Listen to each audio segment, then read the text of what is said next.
श्री वाहिगुरु साहिब जी।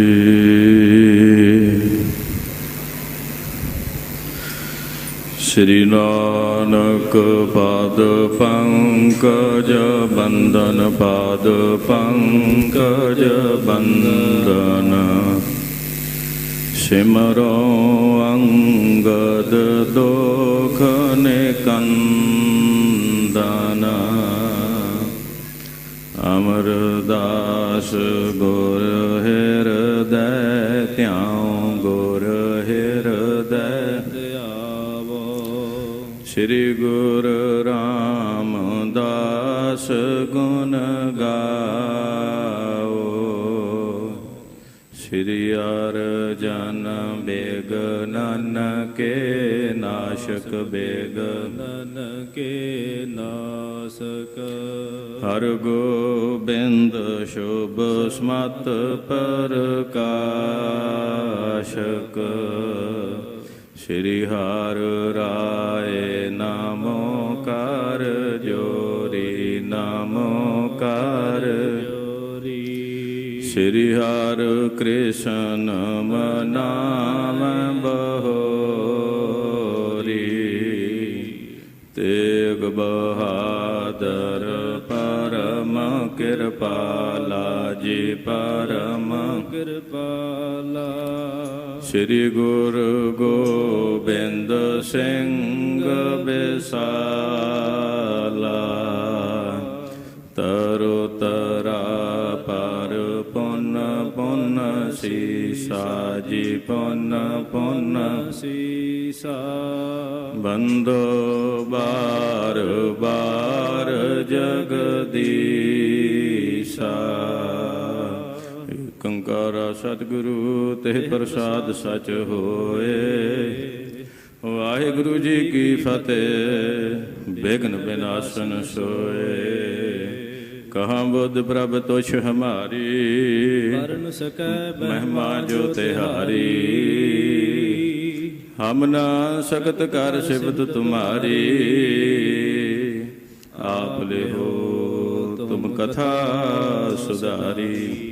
जी वाहिगुरु जी हम ना सकत कर सिफत तुम्हारी, आप ले हो तुम कथा सुधारी। श्री वाहिगुरु जी। एम निश्चय कर प्रांत उठ, मत बंद चितारै। गमन्यो हजरत के निकट, नर निमह हजारै। एम निश्चय कर प्रात उठ, मत बंद चितारै।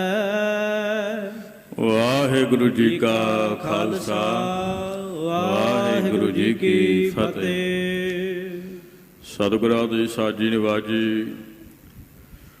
गुरु स्वरूप गुरु संगत जीओ। आप जी वड्डिया भागां वाले हो। दीन दुनिया दे मालक साहिबे कमाल, अमृत के दाते दशमेश पिता साहिब श्री गुरु गोबिंद सिंह महाराज सच्चे पातशाह। तिन्हां दे पावन पवित्र अस्थान तख्त श्री केशगढ़ साहिब विखे रोज़ाना की तरह हाज़री लगा करके सतगुरु साहिब जी दे पावन पवित्र इतिहास नूं सरवण करके निता प्रति प्रेमी अते नेमी सिख संगतां ਅਤੇ ਦੂਰਾਂ ਤੋਂ ਚੱਲ ਕੇ ਆਈਆਂ ਹੋਈਆਂ ਸਿੱਖ ਸੰਗਤਾਂ ਜੋ ਯਾਤਰਾਵਾਂ ਕਰਨ ਆਈਆਂ ਹਨ, ਸਤਿਗੁਰੂ ਸਾਹਿਬ ਜੀ ਦੇ ਪਾਵਨ ਦਰਬਾਰ ਵਿੱਚ ਹਾਜ਼ਰੀਆਂ ਲਗਾ ਕਰਕੇ ਸਤਿਗੁਰੂ ਸਾਹਿਬ ਜੀ ਦੇ ਚਰਨਾਂ ਕਮਲਾਂ ਦੀਆਂ ਖੁਸ਼ੀਆਂ ਪ੍ਰਾਪਤ ਕਰ ਰਹੇ ਹੋ ਅਤੇ ਮਹਾਰਾਜ ਸਾਹਿਬ ਜੀ ਦੇ ਪਾਵਨ ਪਵਿੱਤਰ ਇਤਿਹਾਸ ਨੂੰ ਸਰਵਣ ਕਰਕੇ ਆਪਣਾ ਜੀਵਨ ਸਫਲਿਆਂ ਬਣਾ ਰਹੇ ਹੋ। ਸਤਿਗੁਰੂ ਸੱਚੇ ਪਾਤਸ਼ਾਹ ਜੀ ਦੇ ਜੋ ਪਾਵਨ ਇਤਿਹਾਸ ਚੱਲ ਰਹੇ ਹਨ, ਦੀਨ ਦੁਨੀਆ ਦੇ ਮਾਲਕ, ਸਾਹਿਬੇ ਕਮਾਲ, ਸ਼ਾਂਤੀ ਦੇ ਪੁੰਜ, ਪਿਆਰ ਅਤੇ ਵੈਰਾਗ ਦੀ ਮੂਰਤ, ਸਤਿਗੁਰੂ ਸਾਹਿਬ ਸ੍ਰੀ ਗੁਰੂ ਅਰਜਨ ਦੇਵ ਮਹਾਰਾਜ ਸਾਹਿਬ ਜੀ ਦੇ ਇਤਿਹਾਸ ਨੂੰ ਸਰਵਣ ਕਰ ਰਹੇ ਹੋ। ਦੀਨ ਦੁਨੀਆ ਦੇ ਮਾਲਕ ਮਹਾਰਾਜ ਸਾਹਿਬ ਜੀ ਦੇ ਭਰਾਤਾ ਪ੍ਰਿਥੀ ਚੰਦ, ਜੋ ਆਪ ਜੀ ਰੋਜ਼ਾਨਾ ਸਰਵਣ ਵੀ ਕਰ ਰਹੇ ਹੋ ਵੀ ਵੈਰ ਵਿਰੋਧ ਦੇ ਨਾਲ ਭਰ ਕੇ, ਹੰਕਾਰ ਤੇ ਈਰਖਾ ਹਿਰਦੇ ਵਿੱਚ ਧਾਰ ਕੇ ਸ਼ੁਰੂ ਤੋਂ ਹੀ ਗੁਰਤਾ ਗੱਦੀ ਦਾ ਧਿਆਨ ਰੱਖ ਕੇ ਵੀ ਗੁਰਤਾ ਗੱਦੀ ਪ੍ਰਾਪਤ ਕਰਨੀ, ਭਾਵੇਂ ਕੁਝ ਕਾਰਨ ਬਣ ਜਾਵੇ, ਕੁਝ ਹੀਲਾ ਵਸੀਲਾ ਕਰਨਾ ਪਵੇ, ਕੋਈ ਵੀ ਦਾ ਪੇਚ ਨਾ ਚੱਲਿਆ ਤਾਂ ਸਤਿਗੁਰੂ ਸੱਚੇ ਪਾਤਸ਼ਾਹ ਜੀ ਦੇ ਸਾਹਿਬੇ ਕਮਾਲ ਸੋਢੀ ਪਾਤਸ਼ਾਹ ਸਾਹਿਬ ਸ੍ਰੀ ਗੁਰੂ ਰਾਮਦਾਸ ਮਹਾਰਾਜ ਸਾਹਿਬ ਜੀ ਨੇ ਗੁਰਤਾ ਗੁਰੂ ਪਾਤਸ਼ਾਹ ਗੁਰੂ ਅਰਜਨ ਦੇਵ ਮਹਾਰਾਜ ਸਾਹਿਬ ਜੀ ਨੂੰ ਬਖਸ਼ ਦਿੱਤੀ। ਹਿਰਦੇ ਦੇ ਵਿੱਚ ਹੰਕਾਰ ਹੋਰ ਵਧਿਆ, ਮਨ ਜਿਹੜਾ ਸੀ ਸਤਿਗੁਰੂ ਸੱਚੇ ਪਾਤਸ਼ਾਹ ਜੀ ਦੀ ਪ੍ਰਭਤਾ ਤੋਂ ਹਮੇਸ਼ਾ ਸੜਦਾ ਬਲਦਾ ਰਹਿੰਦਾ ਸੀ ਪ੍ਰਿਥੀਏ ਦਾ। ਸਤਿਗੁਰੂ ਸੱਚੇ ਪਾਤਸ਼ਾਹ ਜੀ ਨੂੰ ਮਕਾਉਣ ਵਾਸਤੇ, ਖਤਮ ਕਰਨ ਵਾਸਤੇ ਤਰ੍ਹਾਂ ਤਰ੍ਹਾਂ ਦੀਆਂ ਵਿਉਂਤਾਂ ਘੜਦਾ, ਤੇ ਹੁਣ ਵੀ ਇਹਨੇ ਇਹੋ ਹੀ ਵਿਉਂਤ ਘਟੀ ਵੀ ਕਿਉਂ ਨਾ ਮੈਂ ਜਹਾਂਗੀਰ ਦੇ ਕੋਲ, ਬਾਦਸ਼ਾਹ ਦੇ ਕੋਲ ਪੁਕਾਰ ਕਰਾਂ ਵੀ ਮੇਰੇ ਨਾਲ ਨਿਆਂ ਨਹੀਂ ਹੋਇਆ, ਮੈਂ ਗੁਰਤਾ ਦਾ ਮਾਲਕ ਸਾਂ, ਮੈਂ ਵੱਡਾ ਸਾਂ, ਤੇ ਮੈਨੂੰ ਗੁਰਤਾ ਦਿੱਤੀ ਜਾਵੇ, ਮੇਰੇ ਨਾਲ ਨਿਆਂ ਕੀਤਾ ਜਾਵੇ। ਇਹਨੇ ਆਪਣੀ ਦਰਖਾਸਤ ਜਹਾਂਗੀਰ ਦੇ ਕੋਲ ਵੀ ਪਹੁੰਚਾਈ, ਪਰ ਬਾਦਸ਼ਾਹ ਹੋਣ ਦੇ ਨਾਂ ਤੇ ਉਹਨੂੰ ਇਸ ਚੀਜ਼ ਦਾ ਬਹੁਤਾ ਖਿਆਲ ਨਾ ਰਿਹਾ। ਪਰ ਜਦੋਂ ਚੰਦੂ ਨੂੰ ਇਹ ਗੱਲਾਂ ਦਾ ਸੀ ਵੀ ਉਹ ਵੀ ਗੁਰੂ ਸਾਹਿਬ ਜੀ ਦੇ ਨਾਲ ਵੈਰ ਕਮਾਉਂਦਾ ਸੀ, ਜਿਉਂ ਮਹਾਰਾਜ ਸਾਹਿਬ ਜੀ ਨੇ ਗੁਰੂ ਪਾਤਸ਼ਾਹ ਜੀ ਦਾ, ਗੁਰੂ ਹਰਗੋਬਿੰਦ ਸਾਹਿਬ ਮਹਾਰਾਜ ਜੀ ਦਾ ਰਿਸ਼ਤਾ ਮੋੜਿਆ, ਉਹ ਵੈਰ ਇਹਦੇ ਅੰਦਰ ਵੀ ਸੀ, ਉਹ ਈਰਖਾ ਤੇ ਦਵੈਸ਼ ਇਹਦੇ ਅੰਦਰ ਵੀ ਸੀ, ਤੇ ਦੋਵਾਂ ਰਲ ਕੇ ਵਿਉਂਤ ਘਟੀ।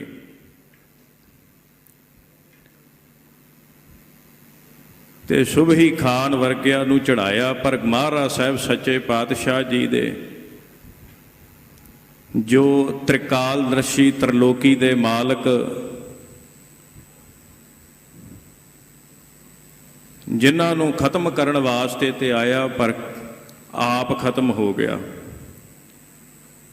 ਮੱਥੇ ਨੂੰ ਹੱਥ ਮਾਰਿਆ ਵੀ ਗੱਲ ਨਹੀਂ ਬਣੀ, ਫਿਰ ਆਪ ਬਾਦਸ਼ਾਹ ਨੂੰ ਸਦਨਾ ਕੀਤਾ ਵੀ ਬਾਦਸ਼ਾਹ ਜੀ ਨੂੰ ਕਹਿਣ ਲੱਗਾ, ਜਹਾਂਗੀਰ ਬਾਦਸ਼ਾਹ ਜੀ ਨੂੰ ਇਹਨੇ ਚਿੱਠੀ ਪਾਈ ਵੀ ਤੁਹਾਡੇ ਵੱਡੇ ਵਡੇਰੇ ਕਸ਼ਮੀਰ ਘੁੰਮਣ ਜਾਂਦੇ ਨੇ, ਤੇ ਤੁਸੀਂ ਵੀ ਜਾਇਆ ਕਰੋ, ਤੁਸੀਂ ਵੀ ਉੱਧਰ ਨੂੰ ਹੋਇਆ ਕਰੋ। ਕਾਰਨ ਤੇ ਇਹ ਸੀ ਵੀ ਦਿੱਲੀ ਤੋਂ ਆਵੇ ਤੇ ਪੰਜਾਬ ਰੁਕੇ, ਤੇ ਇੱਥੇ ਆਣ ਕੇ ਮੈਂ ਆਪਣੇ ਪੈਂਤਰੇ ਨੂੰ ਚੱਲ ਕੇ, ਚਾਲਬਾਜ਼ ਸੀ ਤੇ ਚਾਲ ਚਲਾ ਕਰਕੇ ਤੇ ਮਹਾਰਾਜ ਸਾਹਿਬ ਪ੍ਰਥਾਏ ਇਹਨੂੰ ਭੜਕਾਵਾਂ। ਗੱਲ ਇੱਦਾਂ ਹੀ ਹੋਈ। ਜਹਾਂਗੀਰ ਆਇਆ ਤੇ ਹੁਣ ਜਿਸ ਤਰ੍ਹਾਂ ਚੰਦੂ ਮਨ ਦੀਆਂ ਘਾੜਤਾਂ ਘੜਦਾ, ਕੱਲ ਆਪ ਨੇ ਸਰਵਣ ਕੀਤਾ, ਘਰੇ ਬੈਠਾ ਹੀ ਵਿਉਂਤਾਂ ਲਾਈ ਜਾ ਰਿਹਾ ਵੀ ਇਸ ਪ੍ਰਕਾਰ ਮੈਂ ਸ਼ਿਕਾਇਤ ਲਾਵਾਂਗਾ ਤੇ ਸਤਿਗੁਰੂ ਨੂੰ ਆਹ ਸਜ਼ਾ ਹੋਵੇਗੀ, ਜਦੋਂ ਮੈਂ ਇਸ ਤਰ੍ਹਾਂ ਸਤਿਗੁਰੂ ਸਾਹਿਬ ਦੇ ਬਰਖਲਾਫ ਭੜਕਾਵਾਂਗਾ ਤੇ ਜਹਾਂਗੀਰ ਆਹ ਸਜ਼ਾ ਦੇਵੇਗਾ। ਘਰੇ ਹੀ ਖੁਸ਼ ਹੋਈ ਜਾ ਰਿਹਾ। ਰਾਤ ਸਾਰੀ ਇਸ ਤਰ੍ਹਾਂ ਹੀ ਕੱਟੀ, ਕਿਉਂਕਿ ਅਗਲੇ ਦਿਨ ਹੁਣ ਇਹਨੇ ਲਾਹੌਰ ਕਿਲੇ ਦੇ ਵਿੱਚ ਬਾਦਸ਼ਾਹ ਨੂੰ ਮਿਲਣ ਜਾਣਾ ਸੀ ਤੇ ਮਿਲਣ ਤੋਂ ਪਹਿਲਾਂ ਮਨ ਨੂੰ ਘੁਮਾ ਰਿਹਾ ਸੀ ਵੀ ਕਿਹੜੀ ਕਿਹੜੀ ਵਿਉਂਤ ਲਾਵਾਂ, ਕਿਹੜਾ ਕਿਹੜਾ ਤਰੀਕਾ ਵਰਤਾਂ ਜਿਹਦੇ ਨਾਲ ਸਤਿਗੁਰੂ ਗੁਰੂ ਅਰਜਨ ਦੇਵ ਮਹਾਰਾਜ ਦੇ ਪ੍ਰਥਾਏ ਮੈਂ ਭਟਕਾ ਸਕਾਂ ਤੇ ਉਹਨਾਂ ਨੂੰ ਖਤਮ ਕਰਾ ਦੇਵਾਂ। ਪ੍ਰਿਥੀਏ ਨੂੰ ਨਾਲ ਰਲਾਇਆ, ਪਰ ਪ੍ਰਿਥੀਏ ਨੂੰ ਇੰਨਾ ਨਹੀਂ ਸੀ ਪਤਾ ਵੀ ਅੱਜ ਮੇਰਾ ਹੀ ਅੰਤ ਸਮਾਂ ਆ ਜਾਣਾ। ਮੈਂ ਤੇ ਭਾਵੇਂ ਭੱਜਾ ਫਿਰਦਾ, ਮੇਰਾ ਅੰਤ ਸਮਾਂ ਆ ਗਿਆ। ਪ੍ਰਿਥੀਏ ਦਾ ਅੰਤ ਸਮਾਂ ਕਿਸ ਤਰ੍ਹਾਂ ਹੁੰਦਾ ਹੈ ਤੇ ਇਹ ਚੰਦੂ ਕਿਸ ਪ੍ਰਕਾਰ ਵਿਉਂਤਾ ਘੜਦਾ ਹੈ। ਦਰਬਾਰ ਵਿੱਚ ਜਾ ਕੇ ਆਓ, ਉਹ ਪਾਵਨ ਪਵਿੱਤਰ ਪ੍ਰਸੰਗ ਸਰਵਣ ਕਰਕੇ ਸਤਿਗੁਰੂ ਸੱਚੇ ਪਾਤਸ਼ਾਹ ਜੀ ਦੇ ਇਤਿਹਾਸ ਤੋਂ ਜਾਣੂ ਹੋਈਏ ਤੇ ਨਾਲ ਦੇ ਨਾਲ ਮਹਾਰਾਜ ਸਾਹਿਬ ਸੱਚੇ ਪਾਤਸ਼ਾਹ ਜੀ ਦੇ ਚਰਣਾ ਕਮਲਾਂ ਦੀਆਂ ਖੁਸ਼ੀਆਂ ਪ੍ਰਾਪਤ ਕਰੀਏ। ਬੜੇ ਪ੍ਰੇਮ ਦੇ ਨਾਲ ਰਸਨਾ ਨੂੰ ਕਰੀਏ, ਪਵਿੱਤਰ ਹਾਜ਼ਰੀਆਂ ਲਗਾਈਏ, ਉਪਰੰਤ ਕਥਾ ਸਰਵਣ ਕਰੀਏ ਜੀ। ਸਤਨਾਮ ਸ੍ਰੀ ਵਾਹਿਗੁਰੂ ਸਾਹਿਬ ਜੀ। ਸ੍ਰੀ ਵਾਹਿਗੁਰੂ ਜੀ। ਇਮ ਨਿਸ਼ਚੈ ਕਰ ਪ੍ਰਾਤ ਉਠ, ਮਤ ਬੰਦ ਚਿਤਾਰੈ। ਇਹ ਮਾੜੀ ਸੋਚ ਵਾਲਾ, ਮਾੜੀ ਬੁੱਧ ਵਾਲਾ ਜਦੋਂ ਸਵੇਰੇ ਉੱਠਿਆ ਤੇ ਉੱਠਦਿਆਂ ਸਾਰ ਹੀ ਇਹਨੇ ਮਨ ਦੇ ਵਿੱਚ ਵਿਚਾਰ ਕਰ ਲਈ ਵੀ ਅੱਜ ਮਹਾਰਾਜ ਸਾਹਿਬ ਦੇ ਪ੍ਰਥਾਏ ਕੁਝ ਨਾ ਕੁਝ ਚੁਗਲੀ ਨਿੰਦਾ ਕਰਕੇ ਕਿਸੇ ਪ੍ਰਕਾਰ ਜਹਾਂਗੀਰ ਦੇ ਕੋਲੋਂ ਗੁਰੂ ਸਾਹਿਬ ਨੂੰ ਲਾਹੌਰ ਜ਼ਰੂਰ ਸੱਦਣਾ ਹੈ। ਗਮਨਿਓ ਹਜ਼ਰਤ ਕੇ ਨਿਕਟ, ਨਰ ਨਿਮਹਿ ਹਜ਼ਾਰੈ। ਅਤੇ ਜਿਹੜਾ ਜਹਾਂਗੀਰ ਬਾਦਸ਼ਾਹ ਸੀ ਉਹਦੇ ਕੋਲ ਜਾਣ ਵਾਸਤੇ ਇਹਨੇ ਤਿਆਰੀ ਕਰ ਲਈ। ਤੁਰ ਪੈਣ ਲੱਗਾ ਵੀ ਜਾ ਕੇ ਮੈਂ ਗੁਰੂ ਸਾਹਿਬ ਦੇ ਪ੍ਰਥਾਏ ਜਹਾਂਗੀਰ ਦੇ ਕੰਨ ਭਰਾ। ਰਜਤ ਦੰਡ ਗਹਿ ਅਗਰ ਚੱਲ, ਕੋ ਨਰਨ ਹਟਾਵੈ। ਜਿਸ ਵੇਲੇ ਘਰੋਂ ਚੱਲਣ ਲੱਗਿਆ ਨਾ ਤੇ ਇਹਦੇ ਅੱਗੇ ਅੱਗੇ ਜਿਹੜੇ ਚੋਬਦਾਰ ਸਨ, ਚਾਂਦੀ ਦੀਆਂ ਚੋਬਾਂ ਫੜ ਕੇ ਅੱਗੇ ਤੁਰ ਰਹੇ ਸਨ। ਉਹ ਅੱਗੇ ਅੱਗੇ ਜਿਹੜੇ ਲੋਕਾਂ ਨੂੰ ਪਰਾਂ ਕਰਦੇ ਸੀ ਤੇ ਪਿੱਛੇ ਪਾਲਕੀ 'ਚ ਬੈਠਾ ਜਹਾਂਗੀਰ ਦੇ ਕੋਲ ਜਾਣਾ ਕੀਤਾ। ਸੰਗ ਸੁਬਟ ਗਮਨਤ ਪਗਨ, ਚਹੁ ਦਿਸ ਮਹਿ ਜਾਵੈ। ਅਤੇ ਇਹਦੇ ਨਾਲ ਹੋਰ ਕਈ ਜਵਾਨ ਫੌਜਾਂ, ਜਿਹੜੀਆਂ ਇਹਨੂੰ ਫੌਜਾਂ ਮਿਲੀਆਂ ਹੋਈਆਂ ਸਨ, ਉਹ ਇਹਦੇ ਪਾਲਕੀ ਦੇ ਆਲੇ ਦੁਆਲੇ ਜਵਾਨ ਜਿਹੜੇ ਸੂਰਮੇ ਸੀ ਉਹ ਵੀ ਤੁਰ ਰਹੇ ਸਨ। ਕਿਤਕ ਦਾਸ ਦੌਰਤ ਚਲਹਿ, ਅਗਵਾ ਪਿਛਵਾਈ। ਆਦੇ ਵੀ ਇਸ ਪ੍ਰਕਾਰ ਕਿਚਕ ਦਾਸ ਜਦੋਂ ਚੱਲ ਪਿਆ ਤੇ ਨਾਲ ਦੇ ਨਾਲ ਜਿਹੜੇ ਅੱਗੇ ਆਵਾਜ਼ਾਂ ਦੇਣ ਵਾਲੇ ਸਨ, ਜਿਹੜੇ ਅਗਾਂਹ ਆਵਾਜ਼ ਦਿੰਦੇ ਸਨ ਵੀ ਤੁਰੇ ਆ ਰਹੇ ਨੇ ਬਾਦਸ਼ਾਹ ਸਲਾਮਤ ਦੇ ਚੰਦੂ ਦੀਵਾਨ, ਉਹਦੀ ਆਵਾਜ਼ ਦਿੰਦੇ ਹੋਏ ਅਗਲੇ ਪਾਸੇ ਬੋਲਤ ਜਾਤ ਨਕੀਬ ਜੋ, ਕੋ ਜੋ ਜਸ ਸੁਨਾਈ। ਆਂਦੇ ਵੀ ਜਿਹੜੇ ਇਹਦਾ ਜਸ ਗਾਉਂਦੇ ਜਾਂਦੇ ਸਨ ਵੀ ਰਸਤੇ ਵਿੱਚ ਵੀ ਆ ਰਿਹਾ ਹੈ ਬਾਦਸ਼ਾਹ ਸਲਾਮਤ ਦਾ ਦੀਵਾਨ। ਬੜਾ ਪੁਰਾਣਾ ਸੀ, ਬੜੇ ਲੰਮੇ ਸਮੇਂ ਤੋਂ ਇਹ ਮੁਗਲਾਂ ਦੀ ਜਿਹੜੀ ਨੌਕਰੀ ਕਰ ਰਿਹਾ ਸੀ। ਆਗੇ ਚੱਲੈ ਟਲੈ ਤ ਕੁਛ, ਖਹਿ ਖੜਗ ਰੋਟਾਲੇ। ਤੇ ਅੱਗੇ ਅੱਗੇ ਜਿਹੜੇ ਸਨ ਨਾਲ ਦੇ ਨਾਲ ਢਾਲਾਂ ਧਾਰ ਕੇ, ਜਿਨ੍ਹਾਂ ਨੇ ਢਾਲਾਂ ਲੱਕ ਤੇ ਪਾਈਆਂ ਹੋਈਆਂ ਸਨ ਤੇ ਤਲਵਾਰਾਂ ਗਾਤਰੇ ਪਾਈਆਂ ਸਨ, ਕੁਝ ਜਵਾਨ ਉਹ ਵੀ ਇਹਦੇ ਤੋਂ ਅੱਗੇ ਚੱਲ ਰਹੇ ਸਨ। ਕੋ ਸਨਮਾਨਤ ਸੰਗ ਮੈਂ ਕਹਿ ਬਾਗ ਰਸਾਲੇ। ਤੇ ਲੁਕਾਈ ਜਿਹੜੀ ਸੀ ਇਹਦੀ ਸ਼ੋਭਾ ਗਾਇਨ ਕਰ ਰਹੀ ਸੀ ਵੀ ਚੰਦੂ ਦੀਵਾਨ ਆ ਰਿਹਾ, ਚੰਦੂ ਦੀਵਾਨ ਆ ਰਿਹਾ। ਲੋਕੀ ਇਸ ਪ੍ਰਕਾਰ ਇਹਦੀ ਕੀਰਤੀ ਕਰਦੇ ਸਨ। ਮੰਗਤ ਜਨ ਗਨ ਬੋਲਤੇ, ਸਿਵਕਾ ਪਰ ਚਾਲਾ। ਜਿਹੜੇ ਮੰਗਤੇ ਤੇ ਗਰੀਬ ਲੋਕ ਇਹਨੂੰ ਵੇਖ ਵੇਖ ਕੇ ਇਹਦੇ ਗਾੜੀ ਸਿਰ ਝੁਕਾ ਰਹੇ ਸਨ, ਇਹਨੂੰ ਨਮਸਕਾਰਾਂ ਕਰ ਰਹੇ ਸਨ। ਗਰ ਜਾਮਾ ਪਾਲੇ ਬਹੁਤ, ਸਿਰ ਭਾਗ ਵਿਸਾਲਾ। ਤੇ ਇਹਦੀ ਸ਼ੋਭਾ ਵਡਿਆਉਂਦਿਆਂ ਹੋਇਆਂ ਕਰ ਰਹੇ ਸਨ ਵੀ ਕਿੰਨਾ ਸੁੰਦਰ ਇਹਨੇ ਜਾਮਾ ਪਹਿਨਿਆ ਹੋਇਆ ਹੈ। ਬਹੁਤਾ ਕਲੀਆਂ ਵਾਲਾ ਇਹਨੇ ਜਾਮਾ ਪਾਇਆ ਤੇ ਸਿਰ ਦੇ ਉੱਤੇ ਬਹੁਤ ਵੱਡੀ ਸੋਹਣੀ ਦਸਤਾਰ ਬੰਨੀ ਹੈ। ਦੋ ਦਿਸ ਲੇਤ ਸਲਾਮ ਕੋ, ਗਮਨਤਪੁਰ ਮਾਹੂ। ਆਂਦੇ ਵੀ ਇਸ ਤਰ੍ਹਾਂ ਸਲਾਮ ਜੋ ਕਰਦੇ ਕਰਦੇ ਕਈ ਲਕਾਈ ਜਿਹੜੀ ਸੀ ਨਾ ਇਹਨੂੰ ਸਲਾਮਾਂ ਕਰਦੀ ਸੀ ਪਾਲਕੀ ਦੇ ਵਿੱਚ ਬੈਠਿਆਂ ਤੇ ਜਾ ਕਰਕੇ ਜਿਹੜਾ ਰਾਜ ਦਰਬਾਰ ਦੇ ਵਿੱਚ ਪਹੁੰਚਿਆ।